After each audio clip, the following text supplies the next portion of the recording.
Olá pessoal, bom dia, boa tarde, boa noite. Estamos no primeiro live stream do Acervo Fantástico. Acho que agora foi. Tá. Nosso primeiro live stream, então já começamos bagunçados, né? Com uma musiquinha de fundo tocando, mas eu sou o Felipe Sobreiro, né? Eu vou ser não sei se moderador, né? Eu sou um dos membros do grupo, né? E deixa eu já chamar o resto da galera, né? Que se vocês são fãs do podcast, vocês conhecem eles, começando pelo meu grande amigo, Diego Nunes. E aí, olha pessoal? O cara aí. Tudo bom? Muito feliz de estar aqui, nossa primeira live. Estou tão empolgado, contente. Façam muitas perguntas, pessoal, comentem. Espero que vocês curtam a discussão. É um filme que a gente tem ouvido muitas discussões na rua, todo mundo fala sobre esse filme. Então, espero que vocês curtam, divirtam-se. E vamos lá. Perfeito. Deixa eu chamar o meu outro co-host aqui, nosso terceiro membro desse triunvirato obsessivo, grande Igor de Campos. Olha o cara aí. E aí, rapaz? Olha só. Esse problema técnico foi um urucubaca minha, né? Porque você apresenta o Diego como meu grande amigo, né? Aí tem o outro co-host, o Igor de Campos. Tem o terceiro aí também. Tá vendo? É porque eu sou obcecado por você, Felipe Sobreiro. Assim, você é minha obsessão. Né? Você desejou para... so much. Não, deixa que eu posso botar mudo aí, cuidado. Não ficar muito doido, não. Te jogo para fora de volta aí. Então, né, a gente normalmente tem essas conversas, cada episódio sobre um filme, né? E é um programa editado e tal, com música, né? Do nosso grande Thiago, né? Que é o cara que limpa todo o nosso papo, organiza e tal.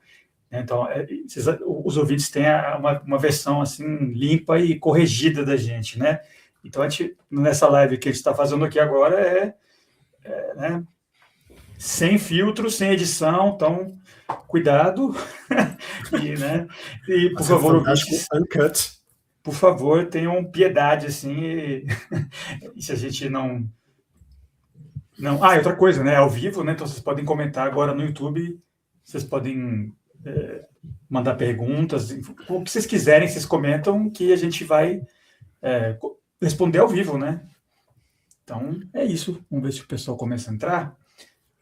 Acho que a graça da live é essa, justamente, né? Você interagir com as pessoas, né? Você respondê-las em tempo real, né?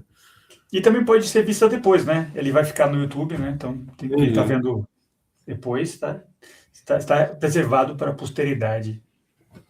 Mas então, o que vocês estão fazendo aí? Vamos começar a botar em dia o que vocês têm assistido, o que vocês estão lendo, o que vocês estão ouvindo. Eu tenho lido pouco, porque eu realmente admito que eu acompanhei a Copa do Mundo bastante. Né? A única época da vida que eu assisto futebol hoje em dia é de 4 em 4 anos na Copa do Mundo. Né? Uhum. Até os 16, 17 eu assistia muito futebol, tudo torcia, mas depois de Neymar eu parei de ver. Né? Até a seleção eu assistia sempre religiosamente, né? Uhum. Mas a Copa do Mundo é uma coisa que, mesmo com todos os escândalos e todos os problemas que a Copa do Mundo teve, eu acompanhei, assisti, né? E tô lendo até um livro de futebol muito legal que o meu grande amigo Edgar me emprestou, né? Eu lendo um livro de crônicas, né, de um jornalista sobre futebol, muito engraçado o título, Ode a Mauro Shampoo e outras histórias da várzea. Mauro Shampoo é o pior atacante brasileiro de todos os tempos. Ele era cabeleireiro, por isso que o apelido dele Real? Real? Eu ia perguntar. Real? Tudo real. Ele era atacante do glorioso Ibis Futebol Clube de Pernambuco, considerado o pior time né, da história pelo Guinness. Yes. Como pernambucano, eu tenho orgulho disso. Ele é centroavante e ele conseguiu fazer um gol suado na carreira dele todinha. Né? Então, tô lendo esse livro, muito engraçado. E tô lendo também, só para variar, Stephen King. Nunca leio esse cara, né? Não escreveu quase nada. Então, tô lendo Stephen King também. Livrinho divertido dele, recente, Sob a Redoma. Alguém já leu? Vocês já leram? Não, mas eu sei que tem um programa, né? Fizeram uma série dele. Fizeram uma série. Parece que começou bem a série, mas depois ficou chata. O livro tá divertido, tá legal. Não é uma prima, não, mas tá legal. Filipão, eu sei que você acompanha a Copa do Mundo, né, Filipão? Leu alguma coisa de futebol? Normalmente eu sou completamente diferente de futebol, mas quando chega a Copa eu fico saudoso do meu velho que assistia, então eu assisto meio que por isso, assim.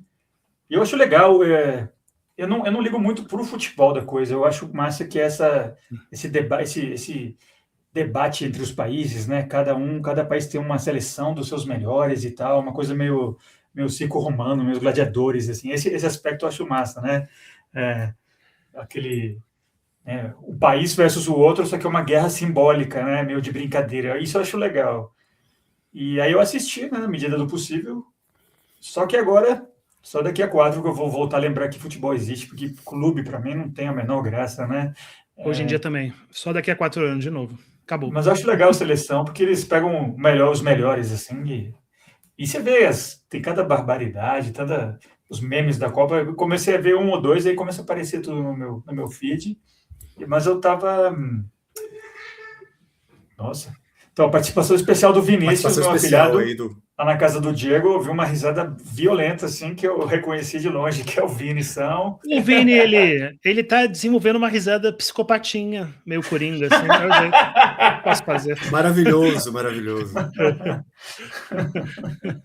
Perfeito, puxou o padrinho.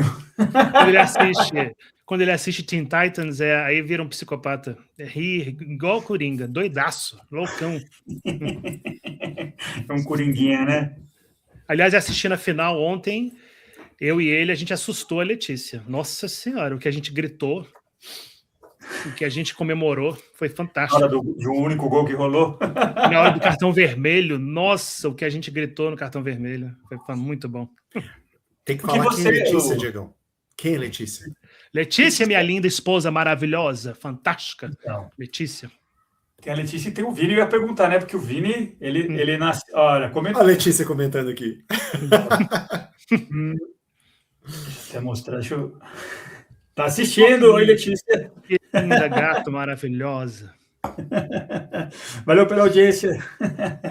Eu ia perguntar, né? Que o Vini, ele é brasileiro, né? Que nem você, sua família toda. Ele tecnicamente nasceu em Buenos Aires, né? Ele tem algum tipo de interesse, assim, pela seleção argentina ou Brasil mesmo? Brasilzão. Foi muito engraçado, porque olha lá, Lala também quer dar uma esposa. Oi, Lala. Todas as esposas estão aqui. Obrigado. Só elas. Daqui a pouco aparece a minha esposa imaginária. Né? Não, tem que criar um bot, aqui, né? um chat GPT para falar que é a namorada do Igor. Um robôzinho. Mas então é amigo vagabundo. Mas eu ia falar, né, o Vini, ele nasceu em Buenos Aires, mas ele ficou 11 meses só em Buenos Aires, né? Uhum. Mas ele, de fato, ele começou torcendo pela Argentina, pelo Messi, né? Mas ele devagarinho, ele mesmo sozinho foi se convencendo de que não era para torcer, influenciei ele, é claro, né? Uhum. Contei para ele os fatos, só fatos. E aí ele estava torcendo para a Espanha até o fim comigo ontem. Mas chega de Copa do Mundo, né? Igão tá lendo o quê, Igão? O que você tem lido? É isso. Eu tenho uma história de Copa do Mundo. Eu tenho uma história fantástica de Copa do Mundo, assim, porque eu acho que vocês não poderiam conhecer uma pessoa que seja mais indiferente, né, a futebol do que eu. Eu sou absolutamente, né, alheio a futebol. Aliás, sabe, foi há relativamente pouco tempo que eu soube o que era Neymar, sabe? Então, assim, isso é o quanto que eu sou alienado, assim, para o futebol. Mas eu tenho uma história ótima de Copa do Mundo que é justamente a única vez em que eu nunca assisti a um jogo de futebol na minha vida inteiro, do começo ao fim. Nunca assisti. É um fato, né? Nunca assisti a nenhum jogo de futebol. Mas, alguns anos atrás, durante uma das Copas do Mundo, um grupo de amigos, né, me convenceu né? Não, Igor, você tem que ser brasileiro, você tem que ser... Quer dizer, você tem que ser brasileiro, eu sou brasileiro, mas assim, você tem que ser um bom brasileiro, né? Assim, sabe? Tipo, isso é uma coisa que realmente eu não sou muito bom, né? Eu não sou um bom brasileiro, assim, sabe? Tipo, eu acho praia meio chato, eu não danço samba, eu não entendo forró e eu não gosto de futebol, ou seja, eu falhei ao ser brasileiro. Mas aí esse grupo de amigos estava tentando me convencer, não, assista pelo menos um jogo de Copa do Mundo, você tem que assistir um jogo do Brasil na Copa do Mundo, né? E esse vai ser um jogo importante e tal, e tal, e tal. E depois de muito convencimento, eu falei, não, beleza, então a gente vai, né? Assim, usaram vários argumentos, assim, a gente paga pelos seus drinks, eu falei, não, tudo bem, eu vou. Fui meio a contragosto, né? Fomos no restaurante Líbanos aqui em Brasília, né, para assistir o bendito jogo, né, da Copa do Mundo, né? E chegamos lá e eu até tava ok, sabe? Estou aqui de boa vontade, né? Vou fazer um esforço, né? Mas assim, eu realmente não ligo pro futebol e tal, né? Pra você ter uma ideia, eu não sabia quem que ia jogar, né? Não sabia. Cheguei lá na hora e Continua perguntei. sem saber, porque até agora não falou. Mas tudo bem. É o suspense, filho da puta. Tô fazendo suspense, você não sabe contar uma história. Chegando lá, eles me falam, quem é que vai jogar? Brasil e Alemanha. Preciso contar o que aconteceu nesse jogo, né? Uau!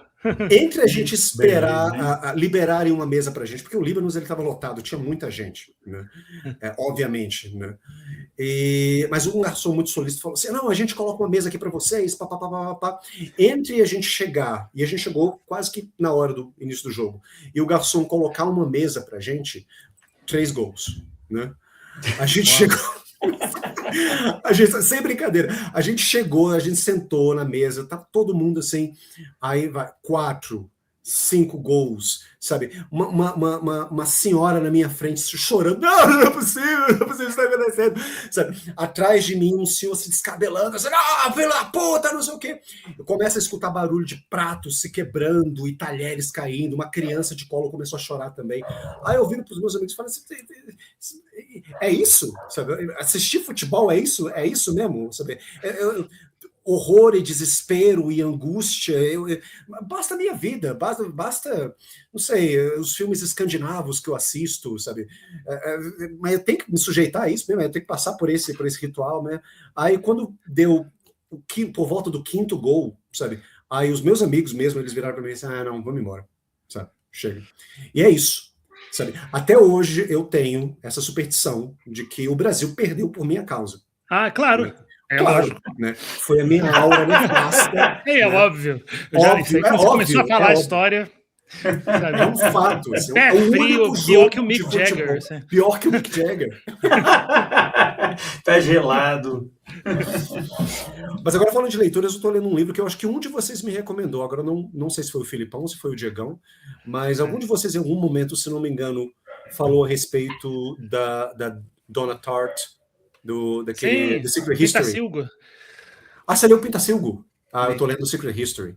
Eu estou amando esse livro. Nossa, lindo. Maravilha. Maravilhosamente bem escrito. E ela, eu tenho que dizer, eu me apaixonei por ela. Eu fui assistir uma entrevista com ela, no Charlie Rose, naquele programa de entrevistas norte-americano. E, nossa, eu achei ela encantadora, que mulher linda, e como fala, e o livro maravilhosamente bem escrito, com passagens poéticas, não sei. Né? E eu fui ler, assim, muito de curiosidade, né? Porque tem essa moda no TikTok, né? De dark academia, né? Essa estética de internet, né? Que é meio que chique você estudar uma escola de elite e tudo mais, aí tem, sabe, todo um vestiário associado à Dark Academia e hábitos e tudo mais. Aí eu vi, assim, eu comecei a ler meio assim, sabe, sem levar muito a sério. Eu falei, isso deve ser literaturazinha para, né, adolescentes, alguma coisa assim. E não, tô achando lindo o livro, tô gostando muito. Então, assim, né, muito satisfeito e surpreso em ler esse livro. Muito bom, recomendo. Legal. Esse tem filme também? Que eu sei que o Pintacilgo fizeram um filme, né? Horrível. Esse que você está lendo, Igor? Não, né? Não, o Secret History, até onde que eu saiba, eu acho que não tem filme. Não. Tá. Mas o filme do Pintacilgo é ruim, Diegão? É ruim. Ouvi falar que era bomba. É porque ela realmente, não sei o Secret History, mas ela consegue, a prosa dela é muito envolvente, né? E muito fácil de ler, muito acessível, divertida, a narração ela é muito maravilhosa, ela realmente prende o espectador sem ser... E ela tem um estilo, ela tem vocabulário, ela é inteligentíssima e tal. Mas ela é longa, ela gosta de escrever bastante, né? Então os livros são grandes, não sei como é que é o Secret History, né? Então um filme, ele dificilmente vai abarcar tudo, porque ela realmente escreve enciclopédias, tanto é que eu acho que ela publica de 10 em 10 anos, assim, né? Alguma coisa assim, isso. Deixa eu ver. E filmes? Pode falar, ué. Não, só ia perguntar... Eu comecei o King Sorrow, do Joe Hill, mas comecei só, é um tijolo, assim, né? O Joe Hill, filho do Stephen King, né? Já li vários livros dele, né? Nosferatu, aquele do bombeiro lá, do que tem os incêndios, aquele Horns também. Mal comecei, né? Um pessoal dos anos 80, assim, parece que eles querem invocar um dragão para se vingarem de um pessoal que tá, tipo, sacaneando a família dos protagonistas, dos personagens, né? É legal, é bem similar ao pai dele, né? Eu acho que ele puxou um pouco essa verbosidade do pai dele, e eu acho que ele é mais plugado ao contemporâneo do que o Stephen King, né? O Stephen King continua atual e tal, mas ele tem um elemento meio boomer, né? Na escrita dele, né? Com as gírias, tem sempre um vilão meio greaser, anos 50 e tal. E já o filho dele, o Joe Hill, tá mais, sei lá, contemporâneo, né? Sei lá, um cara mais perto da nossa idade. Mas comecei só, tô curtindo. Eu gostei de todos os outros livros que eu li dele, né? Então, tô com a expectativa positiva. Mas você ia perguntar de filmes agora, Igão? De filmes, vocês estão vendo alguma coisa? Assim, hoje a gente vai falar sobre Obsession, né? Assim, esse é o prato principal da noite, né? Mas o que mais que vocês têm visto, assim? Ou não têm visto, não sei. Gostariam de ver.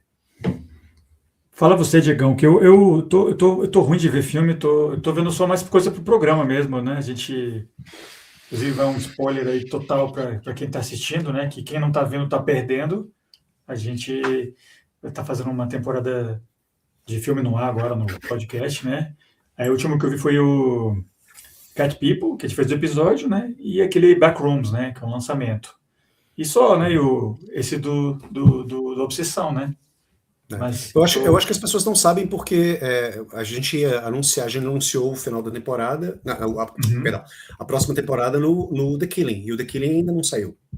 Vai sair semana que vem? Semana que vem, Bom, então, um spoiler para quem está assistindo, para os poucos. Segredo para eles aí, de prêmio.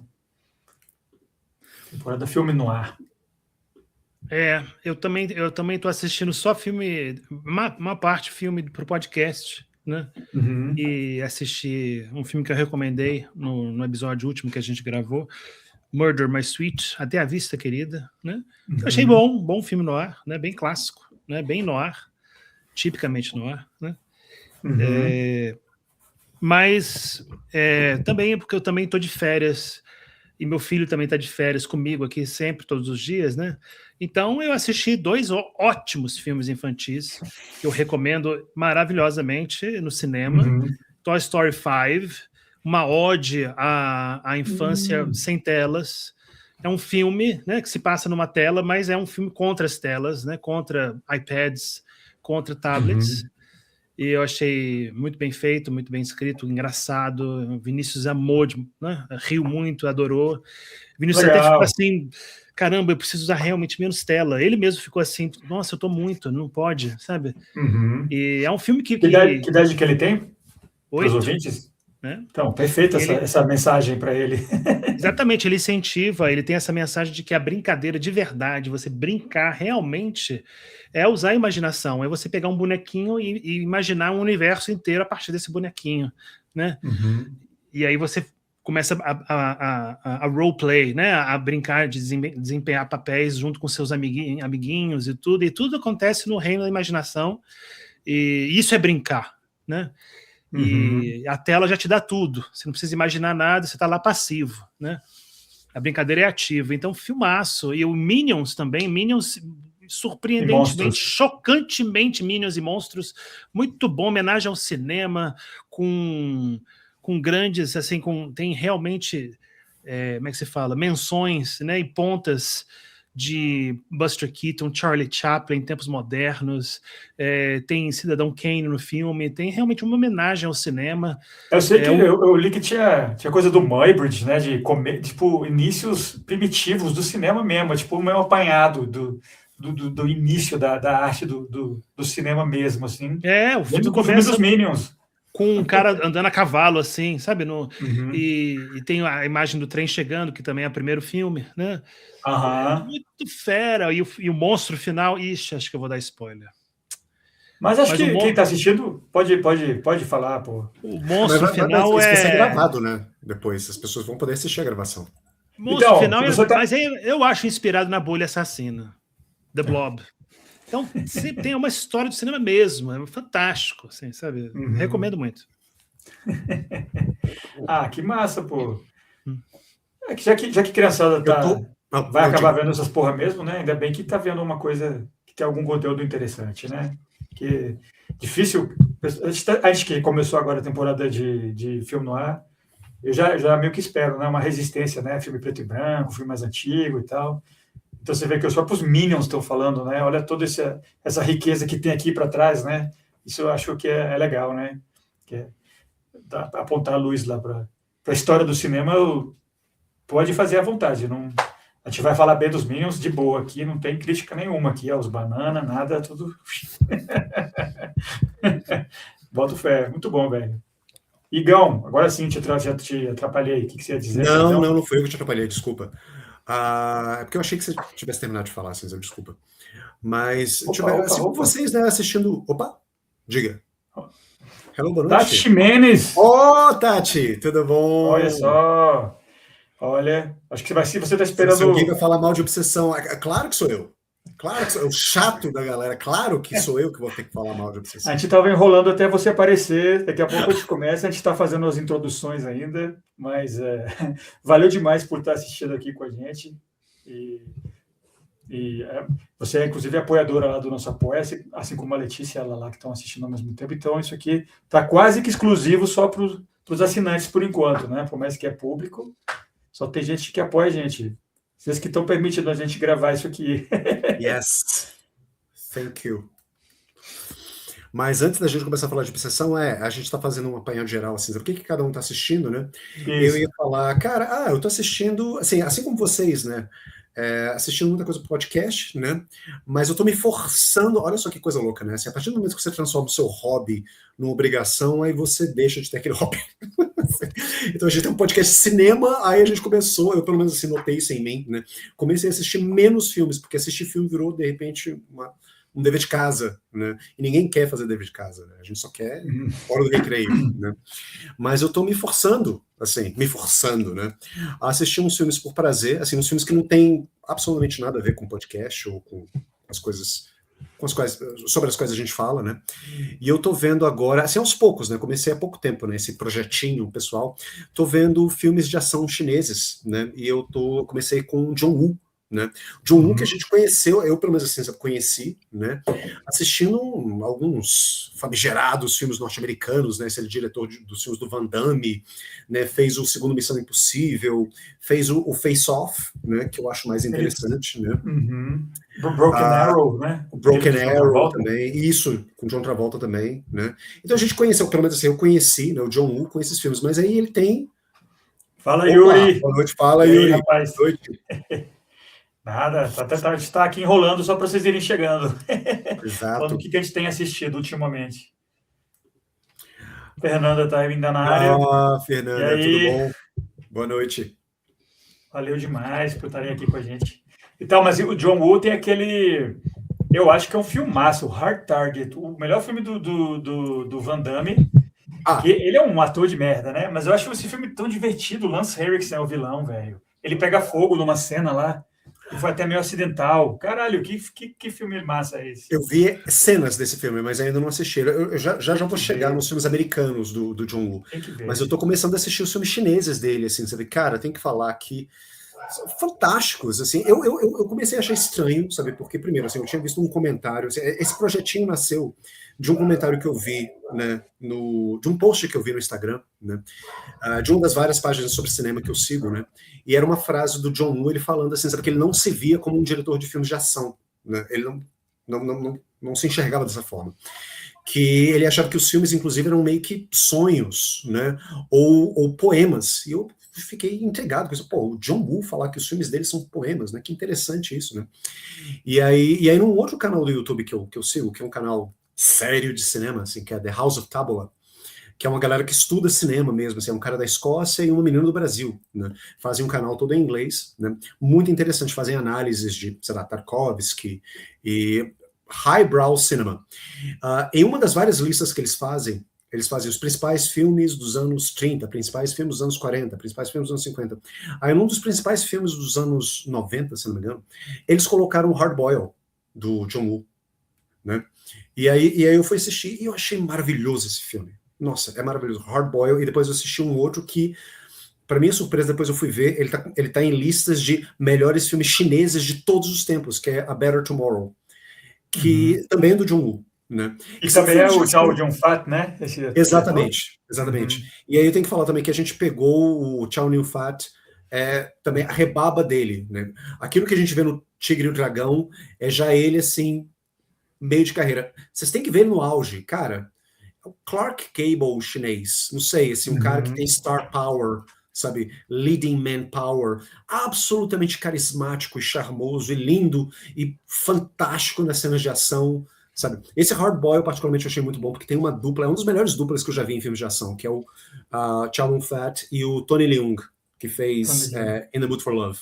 Fantásticos os dois, no auge do charme, da sofisticação e carreira. Esse Hard Boiled é um que ele tá na capa com um bebê, o Chow Yun-fat com uma espingarda e um bebezinho no colo? Isso. Assim? Isso. Fervura máxima em português. Ridículo esse título, mas é muito bom. Fervura máxima, isso.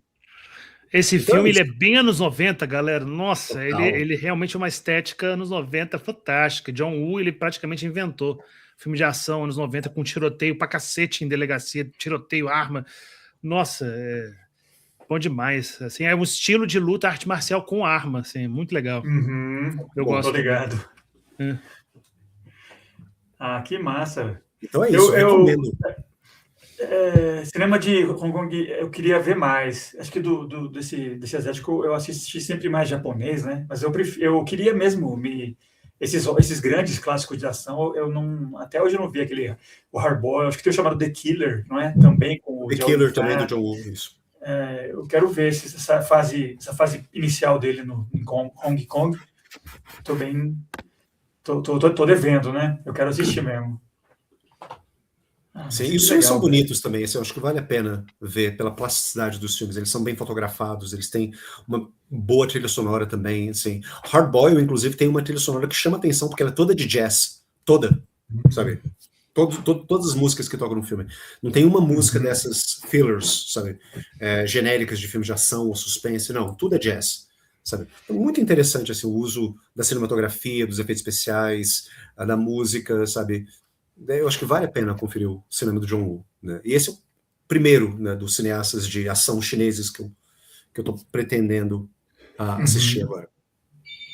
Bom demais, que legal. Então bora, Obsessão. Vamos falar mais. Não, eu ia falar agora, a gente deu uma meia horinha, né, para ir aquecendo e tal, o pessoal já chegou, então bora começar a falar de Obsessão mesmo, o que vocês acham? Bora lá. Manda ver.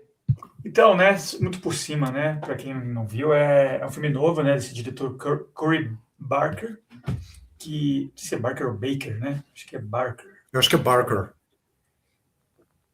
Curry Barker. Então, ele acho que tem 26 anos, ele tem um canal do YouTube, ele fazia uns posts, uns vídeos assim, mais de comédia e tal, com pranks. Ele fez um filme de terror, meu found footage, chamado Milk and Cereal, né? Cereal não de cereal, e sim de serial, tipo assassino serial, né? Que né, botou ele um pouco no mapa e tal, um filme que ele fez por pouco dinheiro, acho que $800. Aquele estilo found footage, você não precisa ter uma cinematografia e tal, com aquela câmera caseira mesmo, né? Inclusive tem aquele cara que faz o Ian nesse outro filme novo dele. Então é um cara que já estava, assim como aquele, o Kyle, como é que é? O Ken Pixels, né? Que é o Ken Parsons, que fez o Backrooms, também é um cara que começou no YouTube, né? E criou esse filme que, para mim, saiu do nada. Eu não fazia ideia quando eu fui ver. Eu comecei a ver burburinho na internet, assim. Quando é que vocês souberam que ele realmente valia a pena ser assistido? Vocês dois. Daqui a pouco a gente fala do... Internet também. E eu acho que vocês tinham comentado alguma coisa a respeito, né, do Obsession, né? Mas basicamente a internet.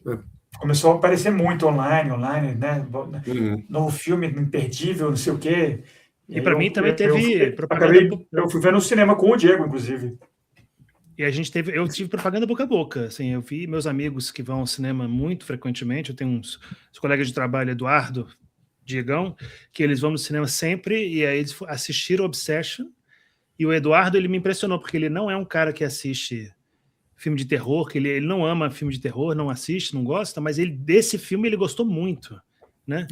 E ele falou, é um filme de horror, mas eu mesmo assim fiquei muito impressionado, gostei. Então já fiquei com a orelha levantada, e realmente as críticas, né?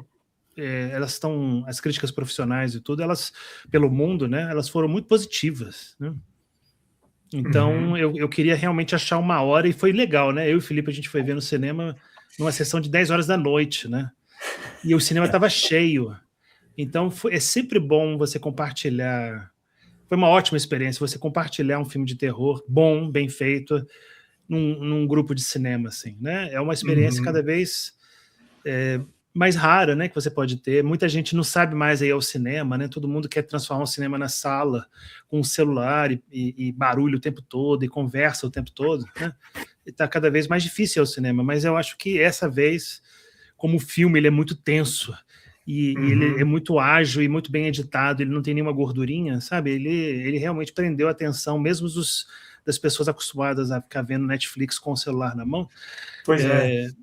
Ele prendeu, então foi uma experiência muito boa, você sentir susto junto com todo mundo, assim, sabe? E ver todo mundo impressionado.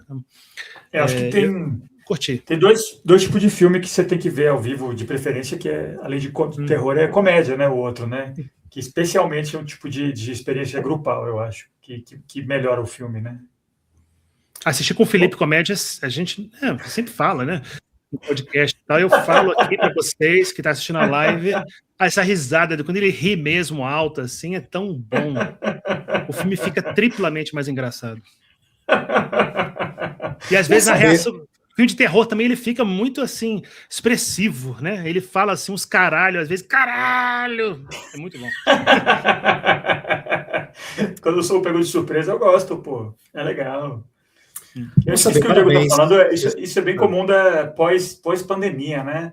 O pessoal meio que esqueceu como se comportar em público, né? Não só no cinema, né? Mas cinema, especialmente, é uma merda, é difícil mesmo, né? Tem que pegar uma sessão vazia, senão o pessoal tá lá falando com a lanterninha do telefone. Piorou bastante de Covid para frente. Mas a Obsessão foi uma experiência especial, porque a minha primeira impressão sobre o filme, é que é um filme que realmente te deixa assim no topo, assim, como é que se fala? Na borda da cadeira. Assim, você fica tenso, é um filme tenso, é um filme... visualmente muito forte, interessante, assim, sabe? Ela é um filme que dá agonia, é um filme que, sabe, ele não dá muitos sustos, né? Mas ele tem cenas assim que quando você assiste pela primeira vez, né? Especialmente as sombras da Nick na sombra e as cenas que a Nick tá só olhando lá de longe, sabe? Quando você assiste aquilo pela primeira vez, ainda mais no cinema, aquilo ali é uma tensão fantástica, eu achei. Então eu achei um filme, apesar dele ter vindo do YouTube e tudo, né? Não é nem apesar, porque realmente não é mais não é uma coisa negativa, né? Não é uma coisa, como é que se fala? Não prejudica o fato dele ter vindo do YouTube. Ele é um filme, eu achei um filme, desculpe, Tati, que você não gostou do filme, achei péssimo, mas eu achei um filme... Já te vingo, Tati. Eu achei um filme, como é que se fala, muito bem feito. É um filme tecnicamente muito bom, de horror, assim, sabe? É um filme que foi efetivo, eficiente para mim. Foi a minha primeira impressão. Que ele, apesar de ser... Rapidinho, deixa eu só falar, assim, antes de Não, tudo... fala assim, você, por favor. Fala aí, tranquilo. Gostaria de parabenizar, né, os dois grandes amigos do podcast, né, que foram para o cinema juntos, né, para assistir esse filme, né, porque afinal de contas eu sou apenas mais um co-host, né, mas os grandes amigos foram ver juntos. Cara de pau, ele nunca vai ao cinema. Cara de pau. Até parece que a gente não convidou ele, né? Não convidou, Claro. A gente até cansa de Eu convidar, tenho que fazer esse drama. Não tenho que fazer esse drama. Tem que fazer esse drama. Frescura. Não foi porque não quis. Porra. Não, mas agora falando sério, assim, porque realmente foi um horário ruim, assim, para mim, né? Porque foi no domingo à noite que vocês foram, né? E eu dou aula segunda-feira de manhã, então não tinha nem como, né? Mas mas tá, né? Os grandes amigos, né? Porque é assim que eles se apresentam, assim, aqui, né? Meu grande amigo Diego Nunes e o meu outro co-host, Igor de Campos. Tudo bem, já saquei qual é a sua, Felipe Sobreiro. Né? Mas só... Eu ainda não vou falar, não. O Filipão, ele ia falar uma coisa e eu meio que sequestrei a conversa. Rapidamente aqui, só para dizer que Tati Ximenes, as minhas sobrancelhas de ceticismo já foram ativadas aqui. Esse povo falando assim, é um grande filme de horror, que filme de horror, muito bom esse filme de horror. Filme de horror? Eu acho que tem uma diferença entre um filme de horror e um filme que usa a gramática e a linguagem do horror de uma forma eficiente para falar das coisas que ele quer falar, que eu acho que é esse filme.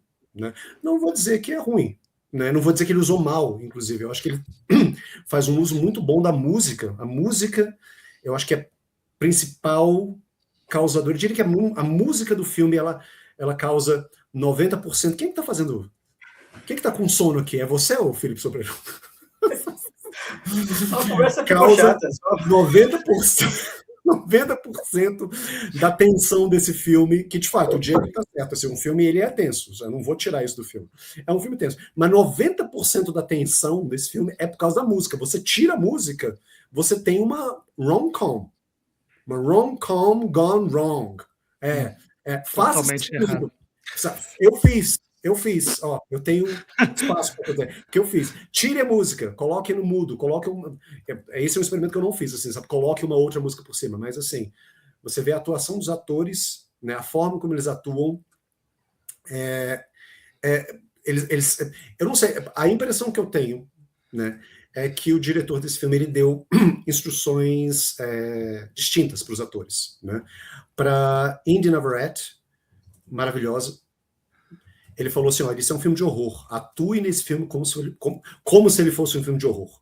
E ela faz um trabalho fantástico. E para mim ela é a melhor coisa desse filme, sem dúvida. Ele tem uma cinematografia muito boa, como eu falei, a música também é muito boa, né?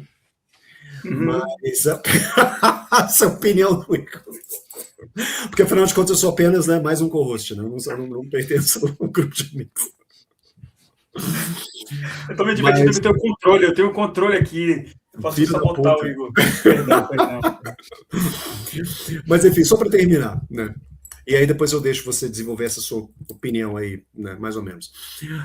Ele tem uma música muito boa, ele tem uma cinematografia muito boa. A Indy realmente, assim, ela é a estrela desse filme. Eu acho que 70% da qualidade do filme está muito atrelada à interpretação dela. Eu não consigo imaginar esse filme dando tão certo quanto ele deu com uma outra atriz, né? Com uma outra pessoa, assim. A forma como ela trabalha... Não é? A forma como ela trabalha a voz, as modulações da voz dela e a forma como ela, muito elasticamente, assim, muda o rosto dela em certas cenas, né? Não tantas cenas em que ela parece maquiada, mas eu falo assim, em outras cenas, como por exemplo a cena do restaurante, né? Ou então a cena em que ele chega em casa e ela tá toda vomitada e cagada e mijada, assim, você vê a expressão no rosto dela, nossa, sabe? Ela realmente, sabe? É uma segunda... fazer um exagero aqui, uma segunda Isabella Gianni, sabe, nesse filme. Mas, pois isso eu acho maravilhoso, mas em compensação, todos os outros atores do filme, eles estão como se fosse... Realmente o filme tem certas horas, eu acho que vocês, né, não sei, poderiam concordar comigo nisso, ele parece, esteticamente, assim, a forma como ele fala, ele parece uma rom-com, ele parece uma comédia romântica, mas só que ele tem esses momentos muito tensos, ele tem esses elementos da trama e visualmente falando, assim, muito por causa da música, em que ele é um filme de horror, sabe? Mas eu acho que parece que ele é... Mas tá aí, dá um crédito pro filme, sabe? Eu acho que uma boa ideia, realmente, assim, falando isso sinceramente, uma boa ideia que o filme tem é justamente isso, sabe? Ele pegar esses tropos e clichês e personagens estereotipados de filmes de comédia romântica e ele inserir, né, a linguagem do horror em certas cenas, justamente para falar desse tema que eu acho que é um tema que está em muitos filmes hoje em dia, que é o terror, o horror de se estar em um relacionamento. Olha só. Eu acho que relacionamentos são a fonte de horror hoje em dia. Olha quantos filmes que a gente tem que falam sobre isso, assim, sabe, que mostram isso. Filmes de horror, né? Midsommar é sobre um relacionamento malfadado. Aquele da... Gente, esqueci que a menina ela é uma robozinha, que ela descobre que ela é uma robozinha. Companion. Companion, isso. Eu vi no cinema esse filme. Eu ia falar Ex Machina, mas é Companion. É um pouco mais antigo o Ex Machina. Eu tô falando assim, esses filmes realmente assim, mais contemporâneos. Assim. Tem vários. Tem alguma coisa Darling também, assim, eu esqueci agora. Good Don't Worry, Darling. Don't Worry, Darling também. Então, relacionamento parece que é uma tem fonte de horror. Cujo diretor de fotografia foi aquele ator... Como é que chama aqui? Isso que os ouvintes estão pegando agora, que eles não veem no podcast, que a gente tem mente de velho e não lembra de porra nenhuma. Então, eu queria falar. Vai falar? Você então, vai, foda-se. Daqui a pouco tem comentário de ouvinte. Ficar lembrando de botar na Isso aí é podcast, isso aí é editado no podcast. É sempre editado. Tudo o Diego cortado, perdendo a paciência com a gente, ele fica. Deixa eu falar! Porra, isso não é monólogo, não. Não tem Thiago para ajudar a gente hoje. Vai, Diego. Vai, Diego. Porque exatamente, eu achei o comentário do Igor muito bom, porque concordo totalmente. É um filme que transforma um filme de relacionamento, uma comédia romântica, num filme de horror. Ele tem esses elementos nesse filme, né? E eu acho legal que ele tem essa tendência moderna dos filmes de horror de misturar gêneros, né? É um filme que tem vários elementos cômicos e tem vários elementos de comédia romântica e vários elementos de horror também, que eu achei que ficou muito bem, como é que se fala, concatenado. Eu gostei muito. E aí uma pena que a Tati comentou isso agora, né, recentemente, enquanto o Igor estava falando. A Tati, ela estava falando que passou a primeira metade do filme com a galera rindo, e isso tira muito o prazer de assistir o filme. Quando todo mundo entra num clima de comédia, e o filme é comédia, e vamos sacanear o filme, o resto até a fim da sessão, você não consegue realmente aproveitar o filme, né? Então, isso é uma maldição que várias peças e obras, não só filme, por exemplo, teve uma vez que eu estava em Buenos Aires e fui assistir uma peça do Ricardo Darín com a Valéria Bertuccelli, uma atriz argentina muito boa, e eles foram encenar cenas de um casamento do Bergman. Né? Eles pegaram o filme e construíram uma peça com base no filme, e o filme ele tem vários... A peça ela tinha alguns elementos cômicos, mas aí a plateia entrou no clima e ficou rindo, e mesmo quando a cena era dramática, trágica, a galera continuava rindo, e isso tira muito prazer, tira muito a sua experiência de ver o filme, né? Em público, assim, isso realmente acaba com isso, né? Mas esse filme, o Obsessão, ele tem mesmo essa fusão de gêneros, né? Que eu achei bem feita, e eu achei muito legal, porque é isso que me interessou do filme. Eu gostei do filme, porque eu acho que ele fala de relacionamentos de uma maneira bem moderna, tanto é que todo mundo está falando desse filme, porque eu acho bem moderno, que eu acho que, resumindo, eu comecei a pensar sobre esse filme, que esse filme ele pega uma característica masculina e que atual, que eu acho que muitas mulheres têm reclamado com muita justiça disso, sabe? Dos homens em relacionamentos, que é o homem sem desejo, que é o homem que só fantasia. Nesse caso, né, o homem sem desejo ele se manifesta como um homem que vive a fantasia, que prefere manter a fantasia viva, que é um homem que não tem... Eu vi essa frase, né, que não achei exatamente isso, mas eu entendi. Não é exatamente um homem sem ambição, sabe?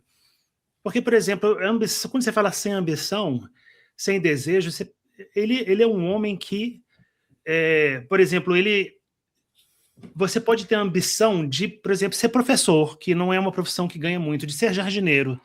Sabe, isso é ter ambição. Eu quero ser um excelente jardineiro, quero ser um excelente professor, quero ser um excelente garçom, quero ser um excelente artesão. Não importa, mas você tem essa ambição e você tem essa libido, e você vai lá e quer fazer e faz, sabe? Esse tipo de ambição que eu tô falando não é de ganhar dinheiro, né?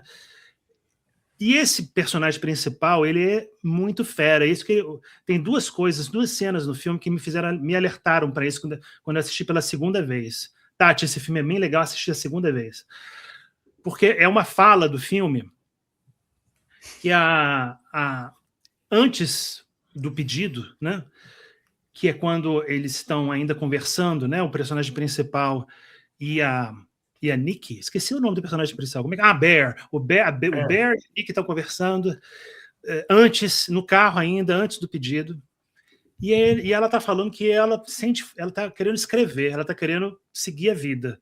Ou seja, ela tem ambição. Ela quer sair do trabalho. Tem ambição. Ela quer ir embora, ela quer sair desse emprego que não sai do lugar. É um emprego transitório, eles trabalham numa loja de discos, de som, né? É bem transitório, bem o emprego que você tem quando você tem 20 anos de idade, né? E ela quer ir em frente, ela quer escrever. E aí ela diz que ela sente necessidade de sair um pouco da onde ela está, porque ela precisa amar. Ela quer aprender a amar. Ela quer escrever uma história de amor, mas ela ainda não amou de verdade, né? Uhum. E aí ele fala, então você quer viver um romance, né? Isso. Você quer escrever um romance, you wanna write a romance. Ela fala, de jeito nenhum, eu quero escrever uma história de amor. É completamente diferente. Eu fiquei pensando nisso, né? Porque o romance é exatamente a fantasia que a comédia romântica, que a mídia coloca na cabeça, né? Para você. É o que você fantasia, é o que você imagina que é um relacionamento.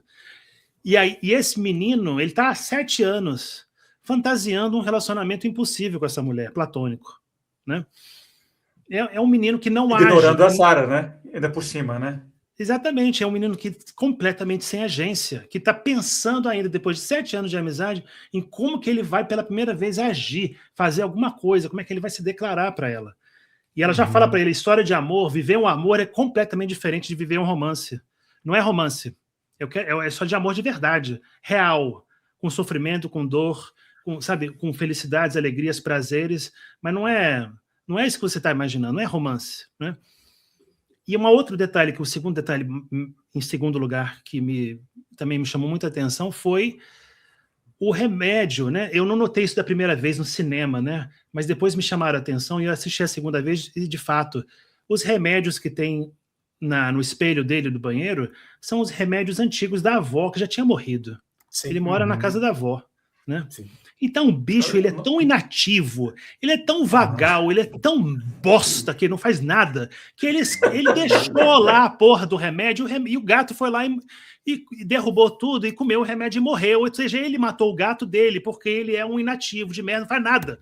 Só fantasia, um menino que só fantasia, que vive na fantasia, só vive na punheta e não vive realmente.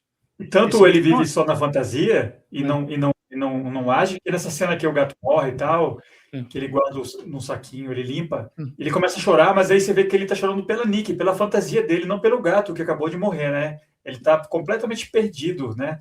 Ainda não jogou o remédio fora. Puta que pariu. Que coisa mais incompetente que é isso?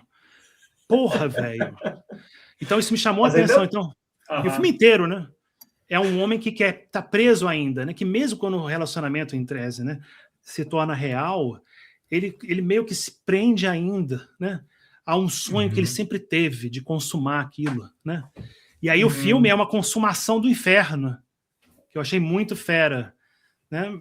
Depois eu falo mais, desculpa, eu tô falando muito. Depois eu falo mais. Não, tá ótimo. Você tá falando coisas ótimas. Você tá falando coisas ótimas. Essa fala dele aí, que você chamou atenção, né, assim, entre essa confusão dele, sabe, do que é um romance, o que é uma história de amor, assim, eu acho que é muito pertinente e serve muito pra gente entender a psicologia desse personagem, o que tá por trás, né, as motivações desse personagem. Eu acho que é muito fera. Eu queria falar um pouquinho sobre isso, mas eu queria também fazer um comentário sobre aquilo que a Tati tinha comentado, né, a respeito desse elemento cômico, né, do filme, né. Quando eu tinha levantado as minhas sobrancelhas de ceticismo, né, e descrença, especificamente nessa fala que eu acho que foi do Diegão, né, quando ele falou assim, nossa, assisti um filme de horror, que é um filme de horror, um filme de horror, um filme de horror, né? Pois é, assim, eu fico um pouco relutante, né, ao dizer, né, que esse é um filme de horror, né, e prefiro dizer que é um filme que utiliza a gramática do cinema de horror, né, para poder contar uma história X, né? Por quê, especificamente? Baseado em quê? Sabe? Além das minhas implicâncias, né, da minha chatice, da minha rabugência, do fato de ser muito rabugento. Eu acho que Ao contrário de certos... Vou usar uma expressão inventada aqui na hora. Ao contrário de certos filmes de horror raiz, né? Que são realmente filmes de horror, e eu sou, pelo menos me considero assim, um fã um fã hardcore de filmes de horror. Esse filme, ele cria toda uma tensão, o que eu acho muito interessante, o que eu acho muito bom, certas horas, mas assistindo ele uma segunda vez, né, eu notei que em várias cenas parece que ele tem medo, o filme mesmo tem medo de levar a tensão a cabo. Por quê? Porque ele corta a tensão, seja num corte abrupto de cena, sabe, uma coisa que eu na minha cabeça chamei de Edgar Wright cut, sabe, ele quebra a cena e mostra um outro cenário, uma outra coisa acontecendo, sabe, ou então porque ele insere uma piadinha, ou um comentáriozinho irônico, ou alguma coisa, não sei, para meio que quebrar o clima, sabe? O que eu também, na minha cabeça, chamo de The Marvel Effect, sabe?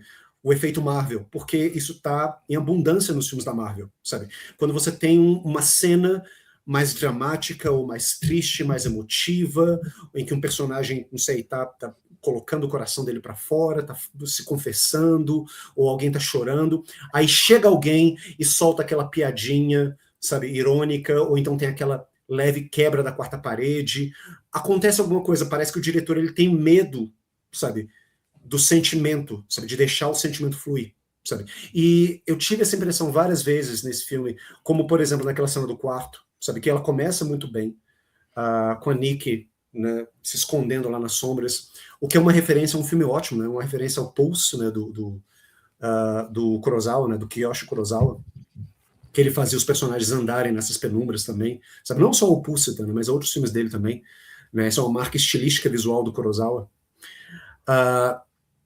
Então ela aparece lá, sabe, e ela tem aquele momento que ela, sabe, ela fala, né, sabe, tipo, não, mas não é recíproco, não é mútuo, eu te amo muito mais do que você me ama. Aí depois ela volta pro quarto com aquele jarro de flores, né, no rosto dela, né, e você vê a tensão crescendo e você não sabe o que vai acontecer, a tensão tá crescendo e pá. Pra mim, podia ter ficado naquele momento, podia ter desenvolvido mais aquele momento, mas aí tem uma hora, assim, sabe, que simplesmente a música corta, ela é interrompida do nada, e ela meio que tira o vaso e ela fala, tá bom, e vai pra cama. E eu fico assim, sabe, porra, não, isso é só um exemplo, mas isso aparece em vários momentos do filme. Você tem uma tensão que é muito bem construída, mas o diretor, não sei, sabe, ele não permite que a tensão se desenvolva, ele corta a tensão no meio do caminho, ou seja com uma piadinha, seja com um desvio de tensão, seja mudando para uma outra cena, sabe, desculpe, sabe, para mim isso descaracteriza um pouco o filme. E aí essa reação da plateia, sabe, eu acho que muito da reação da plateia de ficar rindo no filme, sabe, isso é gerado, assim, eu não posso dizer pela peça que o Diego assistiu, né? Então realmente assim não tem como, né, argumentar a favor ou contra a plateia nesse sentido. Mas eu acho que muito vem do filme mesmo, assim, parece que o filme ele tá aqui se apresentando como um filme de horror, colocando cenas tensas, mas aí ele corta, sabe? Isso é uma coisa que eu vi recentemente numa resenha de um outro filme, né, no YouTube, né? Isso é metamodernidade. A gente já saiu da pós-modernidade, a gente está na metamodernidade. Que é isso, sabe? Que parece que há um desejo sincero de você fazer algo, sabe, genuinamente, né? Por exemplo, eu quero fazer um filme de horror, né? Então tem um desejo sincero da minha parte de fazer um filme de horror, né? Coloco todos os tropos de horror, cenas de horror e tudo mais, mas ao mesmo tempo tem um pezinho atrás, né? Eu coloco, não sei, uma metanarrativa, um metacomentário, uma ironia, um sarcasmo. É como se, de repente, alguém no filme, virasse para a plateia e desse uma piscadinha, meio que lembrando assim, você lembra que isso é só um filme de horror, né? E você não vê esse tipo de coisa, por exemplo, no Backrooms. Backrooms não tem isso. Né? Diego, não precisa pedir licença não, que a gente não é o podcast. Diego, pode. Me interrompe aí. Eu queria depois passar por uma pergunta dos ouvintes. Não, é isso que eu quero fazer. Eu quero falar sobre o Yuri. O Yuri falou uma coisa muito legal aqui. Eu queria até perguntar isso para o Felipe, né? É esse aí? Porque ele já mandou uma outra. Eu acho isso aí ele tá concordando com o Igor, né, com a Tati e tal, né? Eu também não acho que é um grande filme de horror, mas eu me diverti muito. Mas essa pergunta eu achei legal, com essa cena que tirou ele do filme, né? Quando o dinheiro cai do céu. Eu não acho que... Eu acho que é uma cena de humor, eu acho que é engraçada, eu ri muito quando vi essa cena, né? Mas eu achei que tá dentro do filme, porque um filme é sobre um homem, exatamente o que eu tava falando, né? Um homem sem desejo, que uma vítima perfeita para fazer um trato com Lúcifer, né? Que, olha, eu posso te dar o seu desejo fácil, é só você pedir, né? É só pedir, moleza, né? Ele é a vítima perfeita. E eu acho que se você tem todos os seus desejos, qualquer desejo realizado por um One Wish Willow, né? Puff, com a musiquinha e tudo, por que não cair dinheiro do céu, né? Eu vou perguntar isso para o Felipe, se ele acha isso também. Porque eu também tive uma sensação parecida quando eu assisti Weapons, né? Já dando spoiler, né? Tem a cena final das crianças correndo atrás da bruxa, é muito engraçada, né? E eu fiquei pensando, será que isso me tira do filme? Será que ou me coloca mais ainda? Totalmente decepcionante o Weapons. Nossa, que filme bunda. Filme bunda, Weapons. Pelo amor de Deus, se você gostou desse filme, te julgo. Pronto, agora sim. Então, não, eu achei... Tem que ser, não tem jeito. Não, eu gostei. É porque o Zach Cregger, que fez o Barbarian, que fez o Weapons, que fez esse novo Resident Evil que vem aí, ainda que não estreou, ele é muito similar ao Curry Barker, no sentido de que ele também vem de fazer sketch comedy, né? Então, eu acho que, assim como eu falei mais cedo, né? Tem dois tipos de filme que você tem que ver no cinema com gente, né? Que eu acho que tem muito a ver terror e comédia. E eu acho que isso é uma coisa que explica muito fácil, muito óbvio para mim, por que o Jordan Peele, que era o foda do Key and Peele, fazendo aquela comédia muito, muito engraçada dele, ele pulou com tanta facilidade para fazer filmes de terror. Porque para mim é tudo muito próximo ali naquele mundo. Entre o terror e a comédia, eles são meio que irmãos, assim, entre todos os gêneros que tem de ficção e cinema e qualquer coisa, literatura. Eu acho que é muito próximo terror e cinema, porque ele puxa de você uma reação que não é aquela coisa puramente intelectual que você vê num drama, que você vê num documentário, que você vê em qualquer outro gênero. Quando você tem uma reação no terror, é que você dá aquele pulo, aquele jump scare, ou que você dá aquela risada, né? Que você mesmo controla exatamente. Então, eu acho que... Uma reação mais visceral, né? Visceral. Então, quando o filme, quando você está acompanhando, que o Igor é um purista, né? Quem já ouviu o programa sabe, não gosta de comédia, então tem um lado dessa reação visceral que não atinge ele. Então, mas para mim é tudo muito integrado. Quando você está acompanhando aquela frustração do Bear, que está acabando a vida dele, é um caos absoluto. Ele causou a morte da Sarah, ele destruiu a vida da Nick, ele é um merda completo. A única opção é talvez o amigo dele desfazer o efeito. Então você acompanha, e o cara, se tacar o foda-se, ele pede $1 bilhão de brincadeira e começa a chover dinheiro, meio que quase que uma nuvem em cima do próprio Bear, tipo um cartoon de nuvem chovendo na cabeça dele, sabe? Então, para mim, é muito... para mim, não estraga, para mim só melhora. O Weapons eu gostei pelo mesmo sentido, pelo mesmo motivo, inclusive, que tá sempre entre a comédia e o terror, assim, nunca se decide totalmente. Então, você fica sempre meio inquieto. Eu acho isso legal. Eu não preciso ver puramente, né, só gore, só comédia. Eu acho que esses filmes que vocês dizem, nessa coisa metamoderna, que tá tudo meio misturado, eu acho que para mim, é uma virtude, e tanto é que o pessoal que está vendo aí, os jovens, estão curtindo, né? O próprio Diego falou, né? A gente foi ver esse filme no cinema, o pessoal estava completamente imerso. Essa galera que foi ver o Backrooms, que o Igor mencionou também, é gente da geração do diretor, que tem 21 anos. Ele nasceu já anos depois de 2001, de 11 de setembro. Ele não viu as torres caindo, porra. Ele é um bebê para mim, né? E essa geração que está indo ver, eles vão prestar atenção, entra no filme pra caralho. Então, eu acho que o fato de que talvez a vibe está muito mistureba e não está só uma coisa, então eu ainda não gosto. Eu acho que isso é que está garantindo que o pessoal está indo ver esses filmes no cinema. E eu acho isso muito massa, né? Tá tão fodido o cinema, tá tanto o streaming roubando tanto espaço. Então, qualquer tipo de filme que está indo bem, que não é um filme merda, hiper comercial, que é feito por pouca grana, inclusive, como é o caso desses dois, Backrooms e o Obsessão, eu acho da hora. Então, para mim, mistura de tom não é um problema, nunca foi. E eu acho que o suspense nunca é cortado, que o Igor falou. Eu acho que a própria cena dela no escuro, da Nick, o esquema o Bear, né? Fudeu, hackeou a vida dela, destruiu, ela tá presa dentro daquela cabeça dela, né? Ela não é ela. Então ela volta e meia deu uns flashes de que ela volta, assim, né? Então essa coisa dela cortar e de que ela cortou a cena, na verdade, esse pulo para mim é ela tentando, né, se expressar lá de dentro desse corpo que já não é mais dela, né? Então eu acho que não, em nenhum momento eu falei, eu acho que a edição do filme sabotou ele. Inclusive eu acho que o próprio Corey Barker que dirigiu, eu acho que ele escreveu e eu acho que ele editou o filme, e eu acho que ele fez um trampo muito bom, na minha opinião, para contar a história que ele escreveu. Então eu não estou de acordo com o Igão, e olha, apareceram mais uns... Deixa eu queria falar sobre... Tem gente comentando. Eu queria falar Podem me mandar a merda, enquanto isso eu vou postando os comentários para vocês irem vendo na tela. Vá a merda, Felipe, mas o Diego vai falar primeiro. Não, eu só queria comentar esse negócio que o Felipe falou, que o Martins aqui também está comentando, disse, né?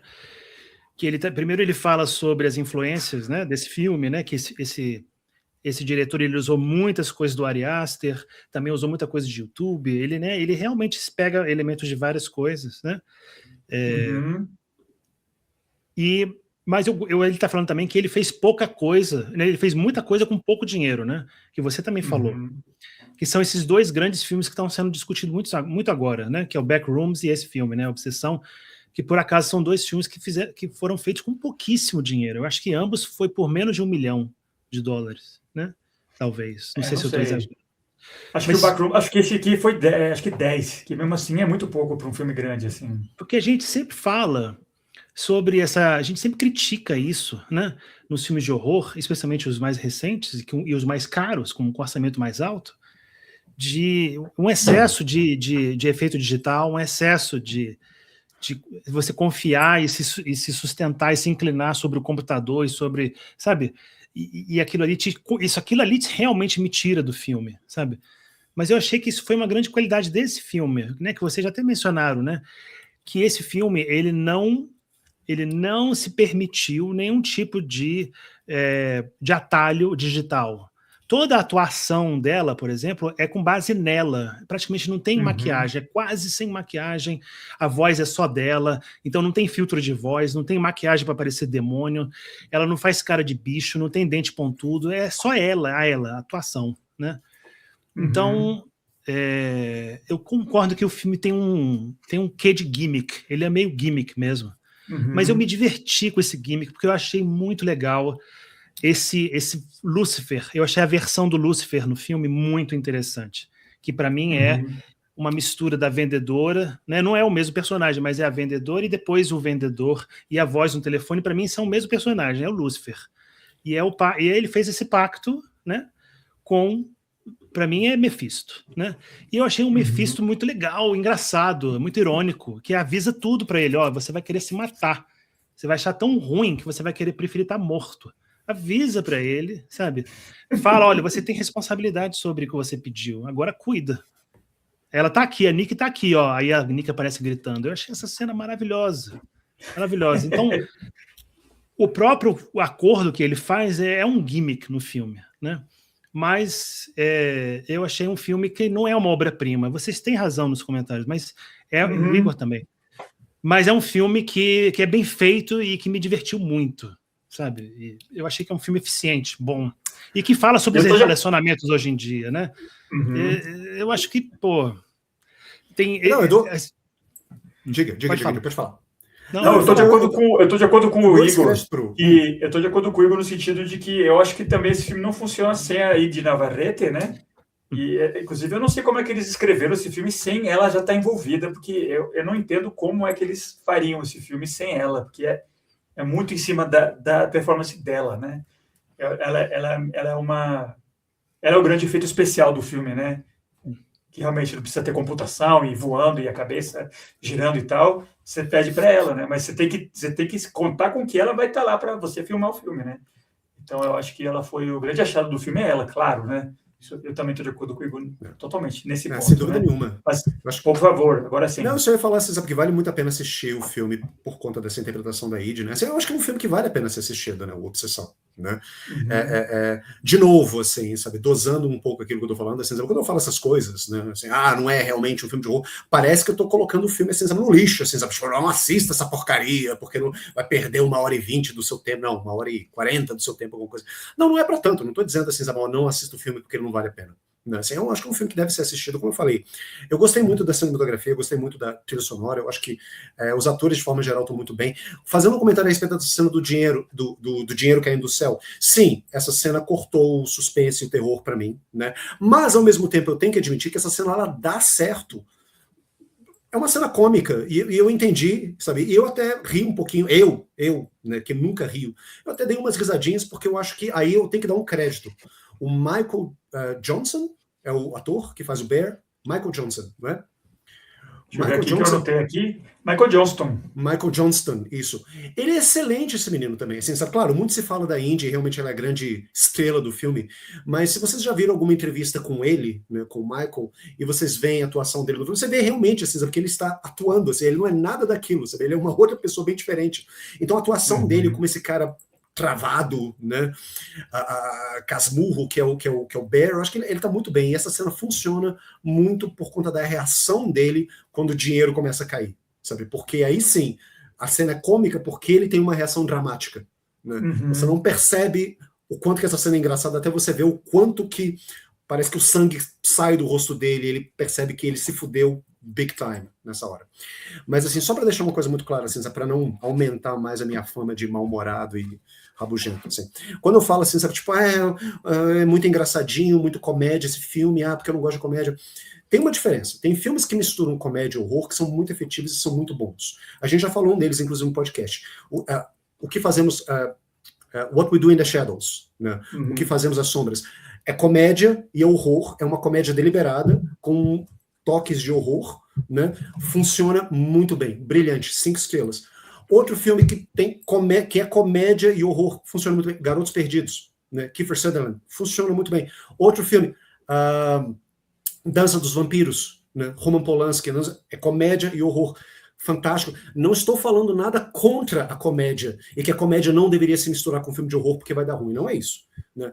Mas a comédia que tem em certos filmes, como Weapons, por exemplo, sabe? Ou como esse, no Obsessão, parece que é uma comédia que aparece para cortar a tensão, talvez por um pudor ou um receio, eu não sei, sabe? Meio metamodernista, sabe? De não vamos deixar o sentimento se desenvolver, porque senão pode ser too much para a plateia, sabe? Justamente porque a gente não pode aborrecer muito a plateia, assim, sabe? Vamos entreter a plateia, vamos deixar todo mundo assim se divertindo, vamos divertir mesmo num filme de horror. Tanto é que eu acho interessante, sabe? Esse comentário que o Diego tinha feito a respeito do amigo dele, na verdade ele reproduziu um comentário que o amigo dele fez, né? Que é um cara que não gosta de filmes de horror, mas que adorou Obsessão. A gente vê que tem muitos filmes de horror hoje, não vou generalizar, dizer todos são assim, claro que não, né? Mas tem muitos filmes de horror feitos hoje em dia que são assim, sabe? E talvez seja um pouco gatekeeping da minha parte, eu estou revendo esses conceitos, sinceramente, sabe? Estou revendo esses conceitos em mim, mas eu acho que é um pouco gatekeeping da minha parte. Esse filme de horror feito para agradar quem não gosta de filme de horror, deixa ele mesmo um filme de horror? Eu acho que esse é o próprio conceito de elevated horror, que é uma coisa que me enoja, sabe?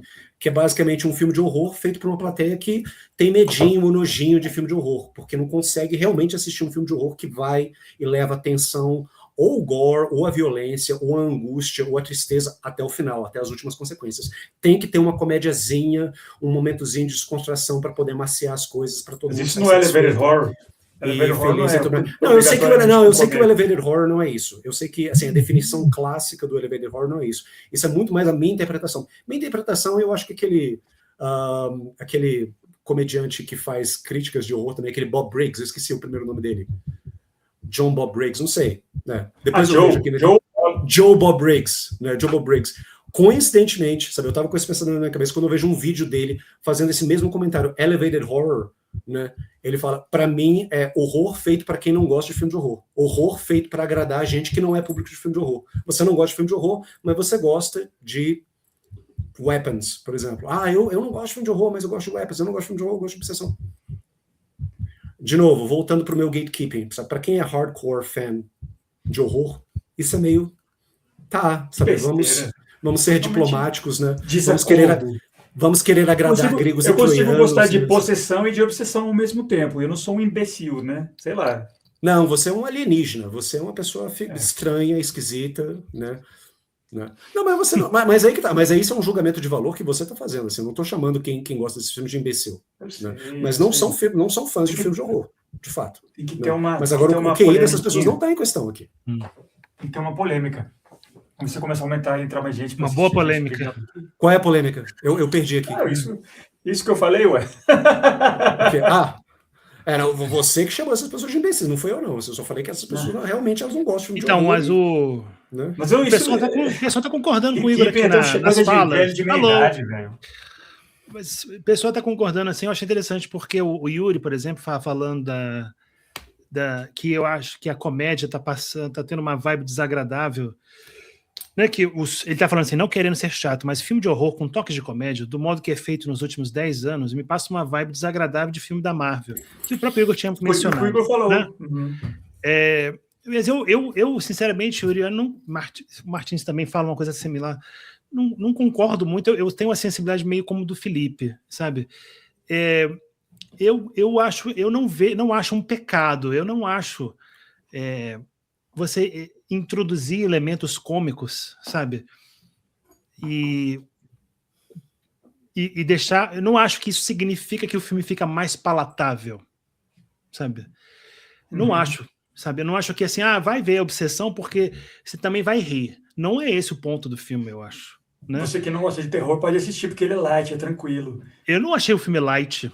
E outra coisa, eu também não estou de acordo com esse ponto que você está falando do humor Marvel e tal, que também acho uma merda. Eu adorava, eu trabalho com quadrinhos, eu não sou fã desse estilo Marvel, que eles estão meio que conscientes que o matéria-prima, o assunto é meio ridículo. Então, o sentido de humor do filme do MCU é sempre meio, nossa, isso aqui é uma estupidez, né? Que bobagem isso aqui, né? É sempre essa vibe, né? Eu acho que não é isso que acontece vendo, por exemplo, o Obsessão.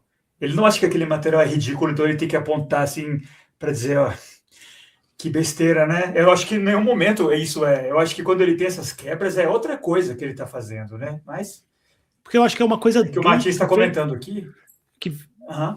Pode falar. Igor tá certo, né? Porque muita gente defendendo o filme com essa alcunha de ser um filme de terror melhor do que Backrooms por ter temas importantes e ser sério. Não acho que é isso. Não acho. Claro que não, né? A gente tem filmes que a gente adora que não são nada sérios e que não se levam a sério. Eu inclusive, valorizo muito os filmes que não se levam a sério, né? Inclusive, o Backrooms, eu acho que ele é um filme menos engraçado do que esse de hoje. Até bem menos. Se leva mais a sério, né? Eu acho que a sensibilidade do diretor, por mais que ele use esses elementos de outros diretores, né? E da cultura pop de hoje em dia, tudo... Eu acho que é uma sensibilidade dele, porque ele fazia humor, ele faz humor, o diretor, né? Ele era ator de comédia, né? Ele fazia sketches no YouTube de cômicos, né? Então, eu acho que isso vem no filme, o Obsession, eu acho que os toques de humor é uma coisa até autoral, sabe? Que talvez não seja bom, talvez não seja eficiente, não gosto, sabe? Isso depende do gosto, sabe? Se não achou engraçado, não combina com o filme, sabe? Mas eu acho que eu concordo com o Felipe. Não é exatamente igual ao Marvel, né? Eu concordo. Não, a gente está falando, né, Ari Aster e tal, que é um diretor que tem 20 e poucos anos, então essa referência dele é bem mais nova e tal. Mas eu acho que mais do que o Ari Aster é o que eu falei, né? Eu acho que o Jordan Peele é mais o molde dele. Talvez seja mais referência para ele. Eu acho que é uma referência clara, assim, você vê, né? Direto, né? Que você pergunta, pô, por que ele deixou de fazer comédia, né? Tá só fazendo filme de terror agora, mas eu acho que, em certo ponto, ele nunca deixou de fazer comédia, né? Que eu acho que ele descobriu que tem um elo aí, que eu acho que não... que uma coisa não nega a outra, né? Sei lá, na minha opinião. Eu acho que o Jordan Peele, o Cory Barker, eles estão um pouco nessa vibe, né? De achar um ponto em comum entre comédia e terror, que não é necessariamente fazer uma comédia com terror, tipo What We Do in the Shadows, né? Frisando aqui que eu não sou contra comédia com terror. Frisando isso, assim, não estou falando que comédia não combina com terror. Com certeza. Mas eu falando assim, eu acho que a prova de que esse filme ele não é um filme para estar assim como é que se fala, no cânone dos grandes filmes de horror, não é realmente. Concordo com vocês, porque para mim o que mais interessante para falar sobre esse filme não é nem muito aspectos dele do filme como um filme de horror, né? Eu acho que a maneira como ele trata relacionamentos hoje em dia entre homem e mulher, especialmente, foi o que mais me interessou sobre o filme. Então, para mim, as ideias, né, e o roteiro me despertou muito mais pensamentos e reflexões e opiniões do que os próprios elementos técnicos ou então elementos cinematográficos do filme, né? Uhum. Não acho que é um filme assim para a gente discutir realmente se ele é um grande filme de horror, por ser horror. Vamos falar sobre os grandes filmes do gênero e aí vamos incluir Obsessão nessa discussão. Acho que não. Também não acho, não. Não acho, não. Acho que o filme é de relacionamento. A gente falou dessa questão de ser um filme de horror, assim, só porque isso é uma coisa que está na mídia também. Assim, é um comentário que eu mesmo vi várias vezes em posts no Instagram, né, na internet, dizendo, one of the best horror movies of the decade. Não. Então, assim, ele é classificado, pelo menos assim, como um filme de horror. E é interessante ver assim, o que as pessoas percebem hoje em dia como sendo um filme de horror. Né? Juro para vocês que eu não quero entrar nessa seara e começar a falar mal de Sinners de novo, né? Mas mesmo Sinners, né, para mim é muito mais um filme de aventuras do que exatamente um filme de horror, apesar de ter vampiros lá no meio do caminho, né? E algumas cenas musicais que eu acho que são muito bem feitas, inclusive. Né? Mas ele não me parece um filme de horror. Mas é essa percepção que se tem hoje em dia. Né? Tipo, Sinners é um filme de horror, Obsessão é um filme de horror. E assim, o meu ponto é mais, será que são? Mas quando eu falei para vocês antes, né, assim, eu não jogaria esse filme no lixo e não assistam, é perda de tempo, foi pensando muito mais nisso que o Diegão tá falando. Assim, eu acho que é um filme muito interessante porque ele é uma espécie de raio-x daquilo que se pensa a respeito de relacionamentos, né, especificamente relacionamentos românticos entre homens e mulheres hoje em dia. Né? Como eu tinha falado um pouco mais cedo na live, sabe? A gente vê uma cornucópia de filmes saindo por aí, sabe? Em que o relacionamento parece que é um motivo do horror, que é uma causa de horror, né? E eu até citei, me ajudem aqui, rapazes, eu citei o Midsommar, né? Quais outros filmes de relacionamento, assim, acho que o grande filme que você odiou, inclusive, que é exatamente o filme terror relacionamento, que ele é um filme ruim mesmo, Obsessão é bem melhor, é o Together. Que coisa horrorosa. Esse filme. Eu sei qual é. Filipão deve gostar, porque o Felipe gosta dessas coisas. Não vi esse filme, mas eu sei qual é. Eu gosto dessas coisas. Mas esse filme eu dou uma estrela. Esse filme, sabe... Weapons, eu confesso que eu até tentei reassistir esses dias, ainda não terminei não, porque mas ele não é execrável não, mas esse filme eu achei absurdo esse filme. Acho que Bones and All, acho que cabe como um filme de relacionamento de terror, né? Aquele dos canibais, talvez, né? Talvez, eu acho que entra um pouquinho, assim, sabe? Tem temas disso também, mas apesar de que é um relacionamento que, né, de certa forma, né, se consome e parece que até certo ponto ele dá certo no Bones and All. Né? Mas essa ideia de que estar no relacionamento é uma fonte de horror, porque você pode estar literalmente, né, assim, literalizando a metáfora, né, grudado numa pessoa, ou então, como no caso do Obsession, você pode estar se relacionando com uma pessoa que, né, sofre de problemas mentais graves, sabe? Tá numa espiral de loucura e desenvolver uma obsessão por você. E o grande horror do filme, essa pessoa, ela tá numa espiral de loucura, você tá num relacionamento com uma pessoa que tá numa espiral de loucura, e essa loucura, né, foi fruto de uma ação sua. Esse é o elemento de horror do filme. Isso realmente é é horrível, sabe? Ou então no Midsommar, em que você tem um relacionamento que se quebra e mesmo assim você se força, né, a estar numa viagem, né, num lugar totalmente distante e longe de todas as referências que você tem, justamente com aquela pessoa que partiu o seu coração, sabe? Também, nossa, que situação angustiante. Isso me faz lembrar de uma... É engraçado pegar um pouquinho, assim, sabe, da vida real, né, e trazer aqui para os filmes. Isso me faz lembrar uma conversa que eu estava tendo com uma amiga minha esses dias, sobre, não sei se vocês viram, assim, mas o The Guardian, né, o jornal The Guardian, ele lançou uma minissérie de 3 vídeos, né? Vocês não devem ter visto isso assim, porque vocês são homens casados e bem resolvidos, né? Então vocês não veem essas porcaria, não. Eu que vejo, né? Eu que tô aqui na luta, né? Eu vejo isso. Eles falaram de... se fala hoje em dia, né, de The Dating Crisis, né? Crise dos relacionamentos, né? São 3 mini documentários, né, produzidos pelo The Guardian, um deles nos Estados Unidos, outro na Coreia e outro no Reino Unido, né, mostrando o quanto é difícil hoje para os jovens se relacionarem, estar num relacionamento, encontrarem alguém para se relacionar, né? Isso é uma coisa que está no atual debate cultural, sabe? O quanto que é difícil você estar num relacionamento. Eu vejo, às vezes, sketches de comédia falando dessa mesma dificuldade, né?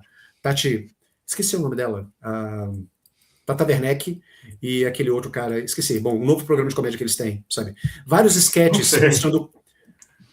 Sabe? Você tava vendo Copa do Mundo e não vê essas coisas que eu achei interessante. Tem que ver Tata Werneck, pô, foi mal. Tata Werneck, muito mais interessante que Espanha e Argentina, quem se importa com isso? Então, assim, fazendo comédia justamente com essas dificuldades que os casais têm hoje em dia, assim, sabe? Que as pessoas têm hoje em dia de se encontrar, né? Eu acho que os filmes de horror, eles meio que refletem esse medo que as pessoas têm de não encontrarem um relacionamento, né? Ou então de estarem em um relacionamento e não conseguirem sair desse relacionamento, ou então estarem em um relacionamento, mas esse relacionamento acaba destruindo elas, levando elas à destruição ou à autodestruição, sabe? Então acho que nesse sentido o Obsessão, né, ele é um bom artefato cultural, né, assim, porque ele canaliza, sabe, assuntos que eu acho que estão na boca do povo hoje em dia, que as pessoas têm falado a respeito, né? Porque eu acho, por exemplo, né, eu estava entrando nessa vibe de... Né, eu estava assistindo eu acho que ela é psicanalista, né, psicóloga da Folha, né, ela falando, por exemplo, que ela recebe muito na clínica dela, hoje em dia, mulheres que reclamam, por exemplo, do homem saco plástico, da sacola plástica. O que é isso?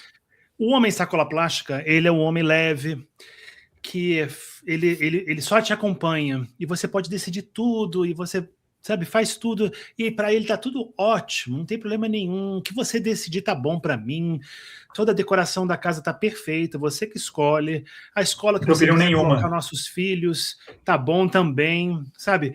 É esse assim, leve, tranquilo e estou preocupado em me divertir, mas assim... Você decide, você faz as coisas e eu tô de boa, tá? Mas é o cara que não participa, é o cara que não se envolve emocionalmente, é o cara que tá ali e tem várias coisas que ele não quer mexer, né?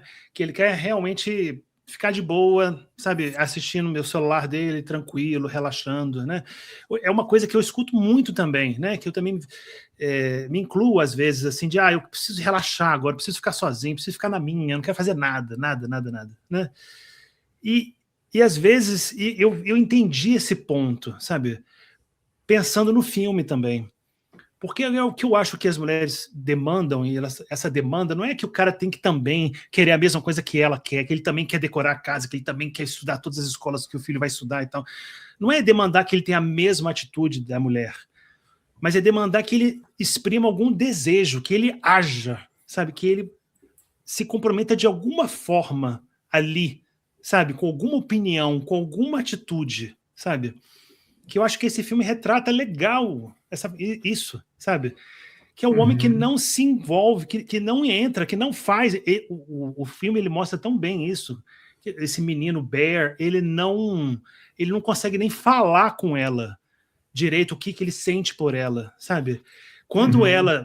Tudo bem que ela tá já enfeitiçada. Nos primeiros minutos que ela tá enfeitiçada, ela já quer ir para casa dele. E ela já tá tirando a roupa lá na casa dele.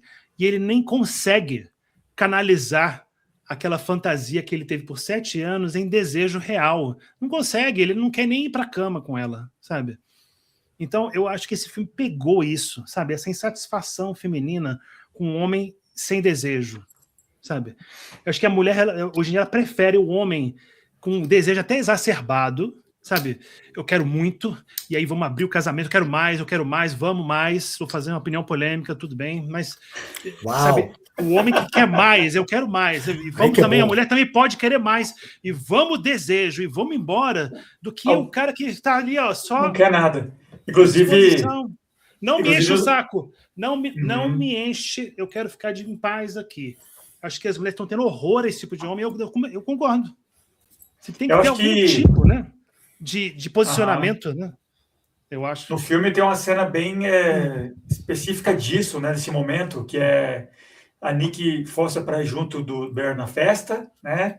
Aí faz dar todo aquele chilique, ela lê aquele conto dela, deturpado dela, da Hansel e Gretel, né? Maravilhoso. Aí depois ela força para ela beijar ele, né? Que era aquele verdade de consequência meio Jenga, assim. E aí ela acorda, né? Daqueles flashes dela de consciência, né? Ela começa a se machucar e tal. Aí o filme é bem específico em focar no Bear. Ele não faz porra nenhuma. A mulher tá sangrando lá, se espetando assim. E todo mundo, ei, ô, bora, Bear, faz alguma coisa. E ele aí... Vamos levá-lo para o hospital. Ele não tem ação. Ele é inativo, exato, né? Acho que alguém literalmente grita isso. Fucking do something, sabe? Naquela hora em que a Nick, ela mata a Sarah no carro. Essa cena tem que dizer que eu achei engraçado. Olha o meu senso de humor aqui. Ele também não faz nada. Ele não faz nada, assim, sabe? E, de novo, assim, sabe? Crédito pro Michael Johnson. A interpretação dele tá muito boa, assim, sabe? Porque ele fica paralisado, ele fica congelado, sabe? De medo. É interessante é interessante isso que o Diego tá falando, assim, sabe? Porque realmente a gente vê, assim, falando assim, do filme, né? A gente vê isso no personagem, a gente vê isso no Bear, né? E é engraçado que eu notei isso, né? Essa falta de desejo, essa falta de libido nele. Libido não apenas né, desejo sexual, assim, mas assim, essa falta de, já diria Iggy Pop, né? Tesão pela vida, né? Lust for life, né? Naquela cena em que eles estão no restaurante, antes das coisas começarem a dar errado, né, no restaurante, em que ele fala para ela que ele queria ser um crítico gastronômico, né? Food critic. Né? E aí ela pede, então faz uma crítica aqui do pão, né? E ele não consegue, você vê que ele não consegue falar. Eu acho que me deu essa impressão de que o Bear, o que faz ele querer ser um crítico gastronômico, né? Os motivos, né, que fazem ele querer. Quando ele fala para ela, mas por que você quer ser um crítico gastronômico? Ou alguma coisa assim, né? E ele começa a falar assim, sabe, tipo, tem muitas vantagens você ser um food critic, né? Você vai nos restaurantes e as pessoas oferecem para pagar sua conta, né? Assim, você pede um prato caro, aí alguém chega, um garçom chega e fala assim, não, it's on the house, né? É por conta da casa, alguma coisa assim. Então, assim, ele quer não o trabalho, o ofício, né, de você articular em palavras as suas impressões a respeito de uma comida e falar sobre ingredientes, e é todo um trabalho, assim, admirável, inclusive, se você é crítico gastronômico, né? Ele não quer isso, sabe? Ele não quer o labor, né? Ele quer o reconhecimento que isso vai dar para ele, ele quer o status que isso vai dar para ele. Ele não tem opinião, assim, né? Exatamente, eu acho que é assim, né, que ele leva o relacionamento que ele tem com a Nick, né? Porque, eu não sei se vocês tiveram essa impressão, assim, mas assim, o Bear, ele deseja, né, que a Nick queira ele, ame ele, né, mais do que qualquer outra pessoa no fucking world, né, lá no mundo, né. Ele quer que ela queira ele, o que é uma coisa altamente psicanalítica, né, sabe, tipo, o meu desejo é o desejo do outro, né. Tá nos Mutantes também, né, assim, por favor, não leve a mal, eu só quero que você me queira. Que eu acho que é uma coisa muito humana, sabe, eu desejo que aquela pessoa que eu desejo, me deseje de volta, sabe? Até aí tudo bem, eu acho que é legítimo, né? Mas a questão é, ele terceiriza o desejo dele, sabe? Ele quer que ela queira, que ela o queira, para que justamente ele não tenha que fazer nada, né? Ele não tem que se declarar. O grande terror dele é se declarar para ela, porque ele tem medo da rejeição, ele tem medo do que isso pode acarretar em termos de autoimagem para ele, sabe? Ele tem medo da ferida narcísica que isso vai causar nele, né? E quando finalmente, né, ela opta, né, entre aspas, né, ela não opta de fato, né, ela é enfeitiçada, né? Mas quando finalmente ela fica com ele, né, você vê que ele não gosta muito dela, assim, ele rapidinho parece que ele meio que fica de saco cheio, sabe, naquela cena em que eles estão juntos, aí ela tá olhando para ele vira a cabeça dela para que ela preste atenção no filme, parece que desde o começo ele já fica muito incomodado com ela, ou seja, ele queria talvez o status que é uma menina como a Nick, né, que é bonita, interessante, ficar com um cara como ele, que é um cara totalmente ordinário, no sentido de, é um cara comum, sem muitas paixões, sem muito interesse pela vida, sem muito tesão pelas coisas, sabe? Um pouco como o personagem do filme que a gente discutiu agora no domingo, né? Sem querer dar spoilers, mas já dando um pouquinho, né? Que a gente falou sobre o Cat People, né? Um cara assim, plain americano, sabe? Um cara que não desperta muita coisa, mas assim, eu quero que a bonitona da galera justamente, sabe, fique comigo, porque isso vai elevar o meu status social, sabe? Mas não porque eu goste realmente dela, sabe? Não porque eu realmente a veja como uma pessoa, como uma individualidade, como um sujeito agente, não, sabe? Mas aquilo que ela vai agregar para mim em termos de status, não, isso eu quero, então eu quero ficar com ela. Se eu puder falar, eu acho que, né, todo mundo, é óbvio, né, que o vilão do filme, apesar dele ser o protagonista, é o Bear, né? Porque a grande falência dele além de que ele não reconhece a interioridade da Nick, que esse é o problema, né? Ela virou um boneco para ele. Então, a verdadeira Nick não existe mais. Tem só aquele golem lá em forma de Nick para suprir o desejo dele. Mas ela mesmo, a interioridade dela é negada. Mas é negada por quê, né? Na minha opinião.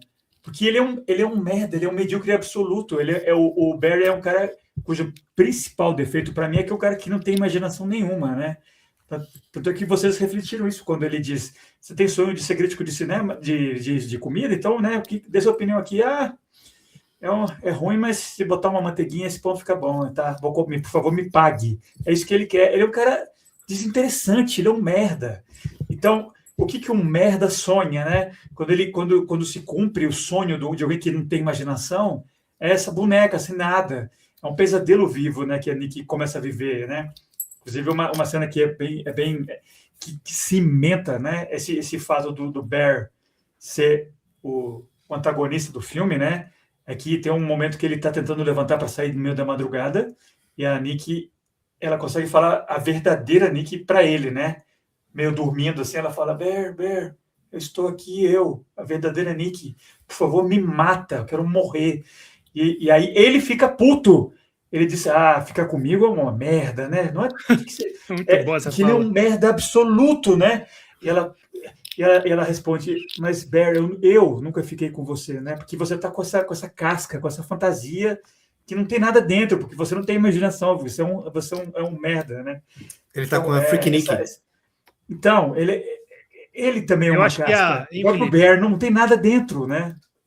Eu acho que quando você fala que ele é um merda, na verdade, mais preciso seria dizer que ele é muito cagão, ele é medroso.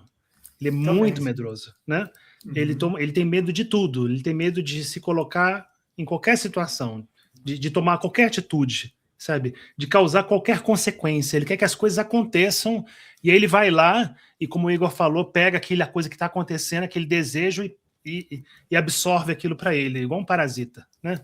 Ele é muito cagão. Então, um cagão, o que ele usa como combustível para viver? Ele não tem imaginação. Achei legal isso. Ele não tem imaginação, mas ele tem fantasia. Ele fantasia. A fantasia, né? Ela é o combustível. Ela mantém a sua inação, a sua morte em vida. Por isso que eu gostei dessa relação com o Lúcifer. Interessante isso. Porque quando você só vive na fantasia, quando você mantém a fantasia sempre viva, sempre viva, sempre viva, e nunca experimenta viver ela na realidade, e se dá a cara a tapa, é uma morte, você não está vivendo. É uma porção de morte. Porção de vida é você querer sofrer, e ser feliz e sofrer ao mesmo tempo, e estar lá vivendo, né? Um relacionamento de verdade, sabe? Uma história de amor, e não um romance. Né? O romance é a fantasia, sabe? E a fantasia é muito segura, muito tranquila, é perfeita para o cagão. Eu achei que esse filme foi bom para isso. A fantasia é um ótimo combustível do cagão, sabe? Bom demais. Vai viver a vida, viva a vida, vai lá sofrer, sabe? Vamos determinar aqui exatamente o que é o cagão, assim, porque eu gosto de entender essas coisas, assim, sabe? O que caracteriza o cagão, assim, sabe? Porque talvez tenha, assim, um certo cagaço da minha parte, sabe? Porque, assim, eu acho que todos nós já fomos cagões, ou então somos cagões em algum aspecto. Eu falo de cadeira, eu fui muito cagão, com certeza. Nossa, todos nós, assim, ninguém é infalível aqui, assim, sabe? Tem muitas coisas ainda, tem muitos aspectos da minha vida, hoje em dia, sabe? Em que eu tenho que admitir, eu sou muito cagão, sim, sabe? Agora, o que caracteriza, o que é esse homem cagão, né? Assim, especificamente falando, né, do homem cagão, o que é? É um homem que realmente, que ele, como o Diego brilhantemente falou, assim, ele substitui a realidade pela fantasia, ou a fantasia pela realidade, né? Assim, ele deixa que a fantasia tome conta da realidade dele, né? Ele vive muito mais o mundo da fantasia do que da realidade, né? No filme a gente vê isso também, pelo menos assim, eu acho que eu vejo isso, né? No fato de que ele idealiza muito a Nikki. Não sei se vocês tiveram essa mesma impressão, sabe? Mas ele não conhece de fato a Nikki, ele não sabe quem ela é, sabe? E a Nikki, um comentário que eu vi no Instagram, né, a respeito desse filme, que eu achei até interessante, né? Falando que, não sei se eu concordo totalmente, né? Falando que a Nikki, ela de fato, assim, ela é uma menina legal, assim, uma mulher interessante, mas ela não é essa coisa toda, assim, sabe? A outra personagem feminina, a Sarah, a Sarah, né? Ela parece ser uma pessoa muito mais interessante do que a própria Nikki, sabe? Mas ele não enxerga a Sarah, ela é invisível para ele. Exatamente, ele projeta essa fantasia toda sobre a Nikki, sabe? Que é legal e tal, né? Não vamos falar mal da Nikki, mas que talvez ela não seja assim tudo isso que ele acha que ela é. Né? Mas ele projeta isso nela, né? Ele quer ficar com ela, ele projeta todo um mundo, né? Um relacionamento, né? Fantasioso juntamente com ela, né? Mas esse relacionamento fantasioso não sobrevive à realidade que é, sabe? Ela nunca quis ficar com ele mesmo, sabe? Ela nunca optou, de fato, né? Por livre espontânea essa é a realidade. Ficar com ele. São só amigos. Essa é a realidade. Eles são só amigos, então isso tudo realmente assim, é uma projeção da cabeça dele, né? Então esse homem cagão que a gente está falando, assim, cagão, porque eu acho também, porque eu vi muito na internet, assim, sabe? Tipo, porque o Bear é o vilão do filme, ele é um macho tóxico, mas a gente, não sei, empobrece a discussão, porque a gente não define as coisas, o que é o macho tóxico, o que é o homem cagão, o que ele faz, ou o que ele deixa de fazer que torna ele cagão. Então eu acho que é isso, assim, eu acho que vocês colocaram muito bem, essa falta de agência, essa falta de esse pouco, vamos usar uma psicanálise selvagem aqui, esse pouco investimento libidinal que ele coloca não só na Nikki, né? Mas em todas as coisas dele, sabe? Ele tá na casa da avó, tudo bem, tá na casa da avó, mas assim, ele não mudou nada, né? Toda a decoração da casa, os remédios da avó continuam lá intocados, sabe? Tipo, é um rapaz, um homem que mora numa casa de uma senhora e parece que tá... Sabe? Ele não se incomoda das coisas estarem daquele jeito, sabe? Uhum. Ele tem aquele trabalho, o trabalho que ele tem é aquele trabalho menial job, né? Um trabalho de adolescente, quase de trabalhar vendendo instrumento e tal, que é um trampo que a Nikki, no começo do filme, está planejando se mandar para ir correr atrás da vida dela, de escrever, e a Sarah está tentando entrar na faculdade também pulando fora. Então é uma coisa meio que ele está parado na adolescência dele, né? Exato. E eu posso falar só uma coisa rapidinho também? Claro. Que eu acho que, pensando sobre a Sarah, porque a Sarah é como se fosse também um espelho dele, né? Porque a Sarah é apaixonada por ele e ele vê a Sarah só como amiga. Ele não vê nada nela, né? Uhum. Então isso pode acontecer com todo mundo, né? E é uma verdade que ele não quer encarar, que a gente já falou aqui, não quer encarar com a Nikki, né? Que a Nikki só consegue vê-lo como amigo, né? Ele nunca quis encarar isso. E nunca teve coragem para encarar isso, né? Mas eu acho que uma coisa que eu achei muito legal, que também faz parte do horror do filme, que o Igor falou uma frase que eu achei bem legal, que o horror do filme é que uma pessoa enlouquece e faz a sua vida virar um inferno por uma ação sua, né? Eu acho que também a Nikki, ela se transforma numa versão dele bem piorada, né?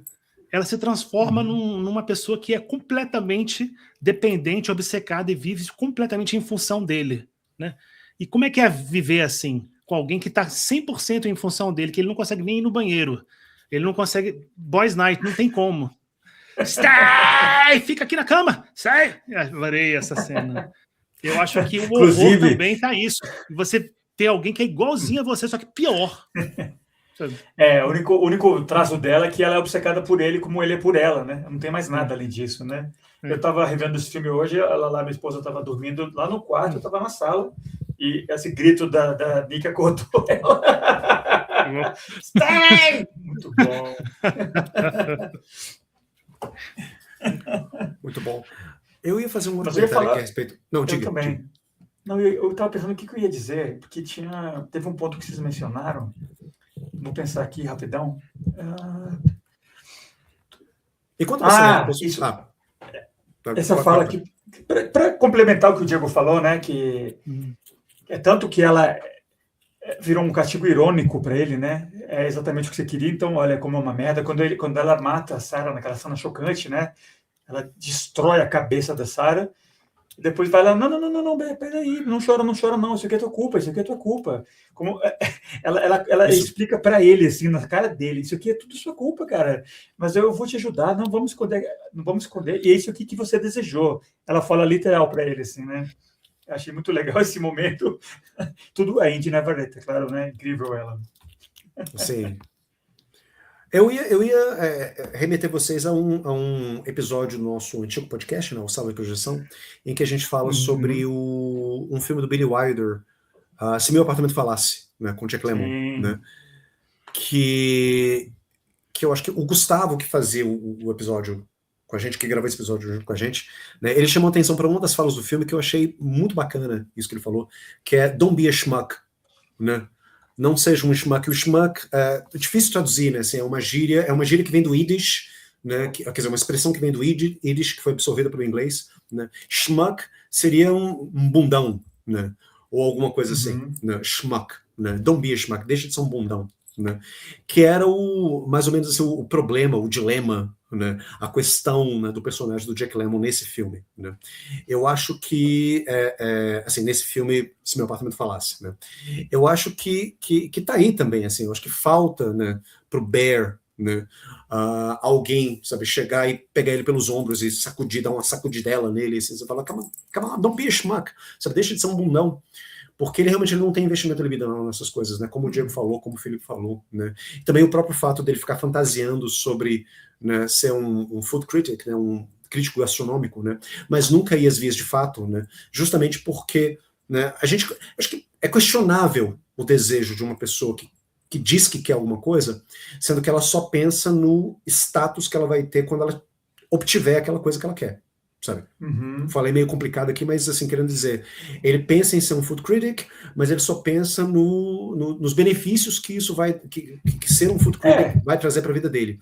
Mas ele não tem investimento real nenhum nisso, né? Você nunca vê ele cozinhando nada, comendo uma coisa. Ele não tá nem aí, né? É um cara vazio mesmo, né? Acho que a primeira coisa que vem na cabeça dele, ele fala assim, talvez.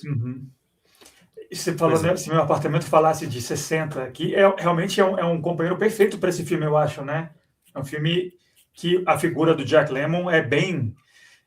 Ele é menos patético, né? Mas é a mesma coisa, né? A relação não... Ele fica naquela observação remota da Shirley MacLaine nesse filme que lembra um pouco, né? Eu não tinha me lembrado de Se Meu Apartamento Falasse. É uma boa referência mesmo. Don't be a schmuck, né? Acho que tá bom, hein? Não! Galera, o que vocês acham? Que horas são? Tá bom. Já? Pô, 1h45. Bem mais comprido que um episódio. A gente vai falar de Backrooms também, hein, viu, pessoal? Vamos falar de Backrooms. Esperem em verão. Então, isso, gravaremos um episódio. Aproveitando que vocês estão aí, os poucos apoiadores e assistentes que a gente tem vendo aí, a gente agora, né? A gente estava querendo, né, expandir um pouco esse elemento do nosso trabalho no podcast para ter mais lives e tal. A gente quer fazer uns episódios especiais para apoiadores só, né? Uma maneira de incentivar a galera a apoiar. E a gente parte, sabe, a partir de R$10 por mês, que hoje eu sei que está difícil para todo mundo, mas R$10 não paga nem, né, um cafezinho hoje em dia, né? Tá tudo tão ferrado que eu acho que você consegue tirar 10 reaisinhos da conta todo mês para ajudar a gente. Então E paga, a gente chegando no você vai 1.000... beber café nesses cafés gourmets aí, você vai só beber café Não, mas é no café de Cascalho. repartição, pô. É de graça, né? Tudo bem. Mas eu digo...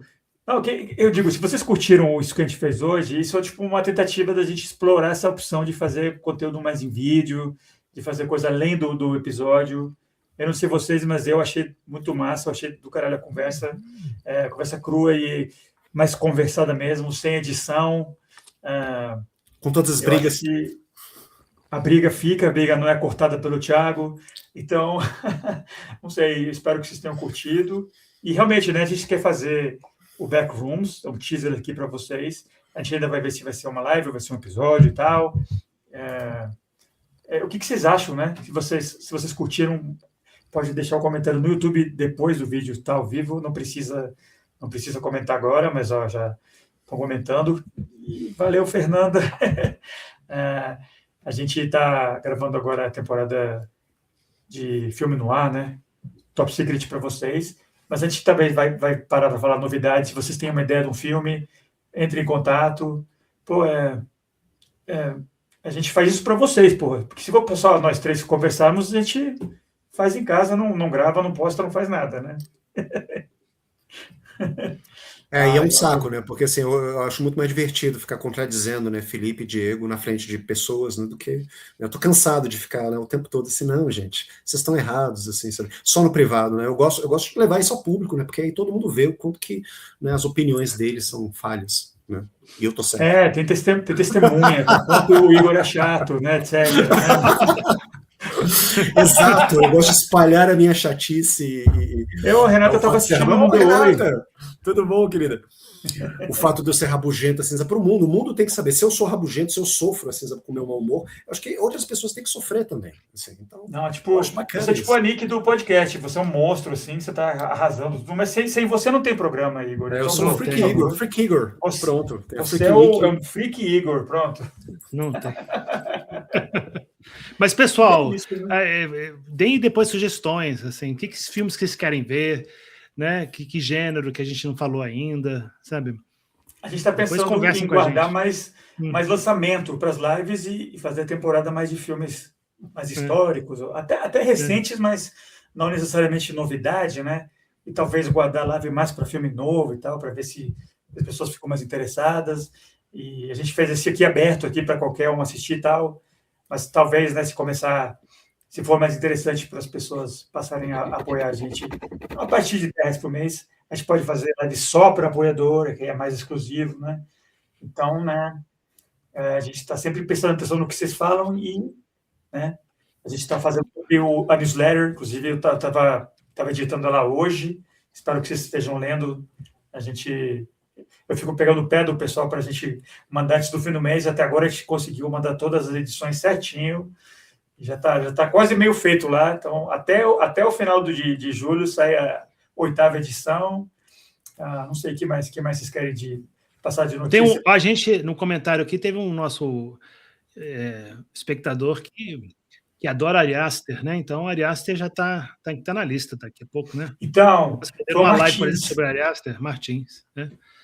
Tá aí. Tá anotado isso, Martins. A gente está anotando aqui. A gente já falou sobre Hereditário ou a gente não falou sobre Hereditário já, mas a gente pode fazer uma live sobre Ari Aster. Todos os filmes dele. Pode falar Ari Aster. Interessante. Talvez. Tá aí uma ideia para um... Ou também o Robert Eggers, né? Porque vai sair agora o Werewolf, tá todo mundo, então, inclusive, fazer, né? Com certeza. Louco para assistir. Eu assisto pelo menos... Vou confessar uma coisa, não sei, para vocês que... Né, depois eu me entendo com minha terapeuta. Eu assisto pelo menos 2 vezes ao dia o trailer do Werewolf. Todo dia. Eu não consigo começar o meu dia bem, sabe? Sem o meu café e sem o trailer do Werewolf. E depois eu vou. Eu tô muito querendo ver esse filme. Não tem ideia. Muito bom. Tá aí, ó. Outro assunto. Robert Eggers. A gente, inclusive, uma coisa que eu queria perguntar para os ouvintes, depois vocês comentam, né? Que a gente tinha aquele Sala de Projeção, que era um podcast com uma vibe um pouco diferente, né? Falava mais de psicanálise e tal. Eu até nem comecei nele, eu entrei mais para o meio do andamento do programa. E a gente está evitando falar de uma série de filmes que a gente já falou naquela época, uns 5 anos atrás, Mas eu, por exemplo, vocês querem que a gente tente, né, fazer um novo episódio já aos auspícios do acervo, com uma vibe mais de gênero, falar de filmes tipo, sei lá, o Farol, que foi o primeiro filme do Sala, outros filmes que foram cobertos antigamente, que, se vocês quiserem, é só comentar, posta no Instagram pra gente, comenta no YouTube, nesse vídeo aqui, manda e-mail, responde a newsletter, como vocês quiserem. É muito fácil entrar em contato com a gente. Eu sou a favor que sim. Então, eu já sou vamos suspeito, ouvir vocês, né? porra. A gente tem que escolher o que a gente vai fazer, né? Então, Valeu, falamos do Backrooms, que vai ser um episódio especial só para apoiadores. Já falamos ou não? Não, vai ser feito ainda. Ó, o Yuri falando, ó. O Yuri ouvinte desde a sala e ele falou que Renata também falou. Fantástico. Cubra de novo os filmes que a gente já falou. Concordo. Até mesmo porque 5 anos atrás, a gente tinha outras opiniões também, outra bagagem. Vai ser outro papo diferente. Sim, seria outra coisa também. Né? Eu lembro que o episódio que a gente gravou sobre o Farol, né, foi literalmente o primeiro episódio que a gente gravou e foi quase uma espécie de episódio teste, né, porque o podcast ainda era uma ideia louca que a gente teve, né, assim, para matar o tempo naquela loucura da pandemia, né, porque ninguém podia sair de casa, então eu preciso fazer alguma coisa, o que eu posso fazer, né, vamos gravar um podcast. Mas assim, nossa, é divertido ouvir o episódio hoje, né? Mas você vê que é outra coisa, é outra vibe, é um papo totalmente desorganizado e ao longo desses últimos, sala de projeção de 2020, né? Ao longo desses últimos 6 anos, né? A gente mudou bastante, a gente assistiu mais filmes, a gente leu mais coisas, né? Então, sabe, eu acho que, sei, né? Eu sou a favor da gente gravar de novo sobre esses filmes. Né? Alguns deles, né, pelo menos. Né? Bom saber, ué.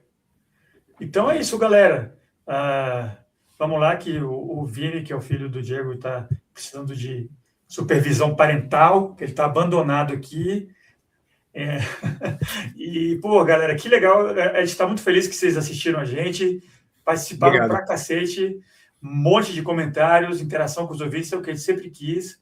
E lembrando, né, se você não apoia, a gente não quer que você ferre o seu bolso, apoia no nível mais baixinho, quiser ajuda. A gente quer ter um monte de gente apoiando um pouquinho, isso já vai garantir que a gente faça episódios exclusivos para vocês, mais lives. Tem que trocar o microfone, troca, tem que trocar o fone de ouvido, troca, tem que pagar a edição dos episódios que a gente paga do bolso para o Thiago, nosso editor, que tira essa bagunça que vocês viram hoje como que a gente está se esforçando para fazer um troço mais organizado. A gravação é muito pior do que isso, e ele deixa aquele episódio limpinho para vocês, arrumadinho, editado, com música. Isso tudo custa, né? Então, se vocês curtem... A gente sabe que todo mundo que está comentando aqui já é apoiador, então, só para quem está vendo no YouTube depois, se você curtiu, ouça o podcast e considere, né? E no link que está rolando ali embaixo da nossa tela, apoia.se/acervo fantástico. Com um pouquinho, você já ajuda a gente a desenvolver mais conteúdos que nem esse que você está vendo aqui agora. Então é isso, galera. Bora dar tchau para os ouvintes, como a gente dá no podcast. Vou um por um e vou expulsando vocês e aí eu pulo fora também. Grande Diego Nunes, dê tchau para os ouvintes. Um abraço a todos, maravilhosos. Obrigado pela sua audiência. Amei a nossa discussão, foi fantástico. E vou partir. Um abraço a vocês, um beijo. Amei. Valeu, Diegão. Falou! Agora, grande Igor de Campos, bora dar tchau para os ouvintes. Despedir que nem no podcast, senhores, é sempre um prazer imensurável, inenarrável estar com vocês, brigando com vocês e discutindo com vocês a respeito desses filmes. De novo, salientando, eu amo conversar com vocês a respeito de filmes que eu gosto, que eu não gosto, que eu achei bons, que eu não achei bons, que eu achei obras-primas, que eu não achei obras-primas. Para mim, o principal é que o filme fomente justamente esses momentos que a gente tem, que eu acho que, né, fazem o nosso podcast cada vez melhor e fazem com que a nossa amizade, né, fique cada vez mais próxima, assim, apesar do Felipe Sobrinho não me considerar meio amigo, né? Que mentira! Até no finalzinho eu tenho que fazer um drama, né? Brincadeira, Filipão. Gente, amei estar aqui, amei fazer essa live, eu espero que vocês tenham gostado também. Espero que essa seja a primeira dentre muitas lives que a gente ainda venha fazer. E é isso. Felipe já falou tudo a respeito do Apoia-se. Considere, se você ainda não é e está assistindo a gravação dessa live aqui, considere se tornar um apoiador, né, do podcast, para que a gente continue fazendo isso que a gente faz com tanto amor, com tanto carinho, né, com tanta pesquisa, né, com vocês, porque a gente ama falar sobre cinema e a gente ama compartilhar esse amor, né, que a gente tem pelo cinema com vocês. E é isso, ansioso para a próxima live, né, para a nossa próxima gravação, do próximo episódio. E, gente, até, um grande abraço, um grande beijo. Assistam bons filmes, porque eu acho que a vida é muito curta para a gente ficar assistindo porcaria. Beijão para vocês, tchau, tchau. Falou, Igão. E é isso aí, galera. Sou o Felipe Sobreiro e, né, como o pessoal falou, espero vocês na nossa próxima live, que a gente não sabe ainda quando vai ser, mas a gente quer fazer mais, então fique de olho na newsletter. Se você não é um apoiador, você vai receber um aviso, ou no nosso Instagram, que a gente vai anunciar quando vai ser a próxima. E é isso aí, galera. Abração e obrigado pela assistência e pela companhia aqui. Obrigado.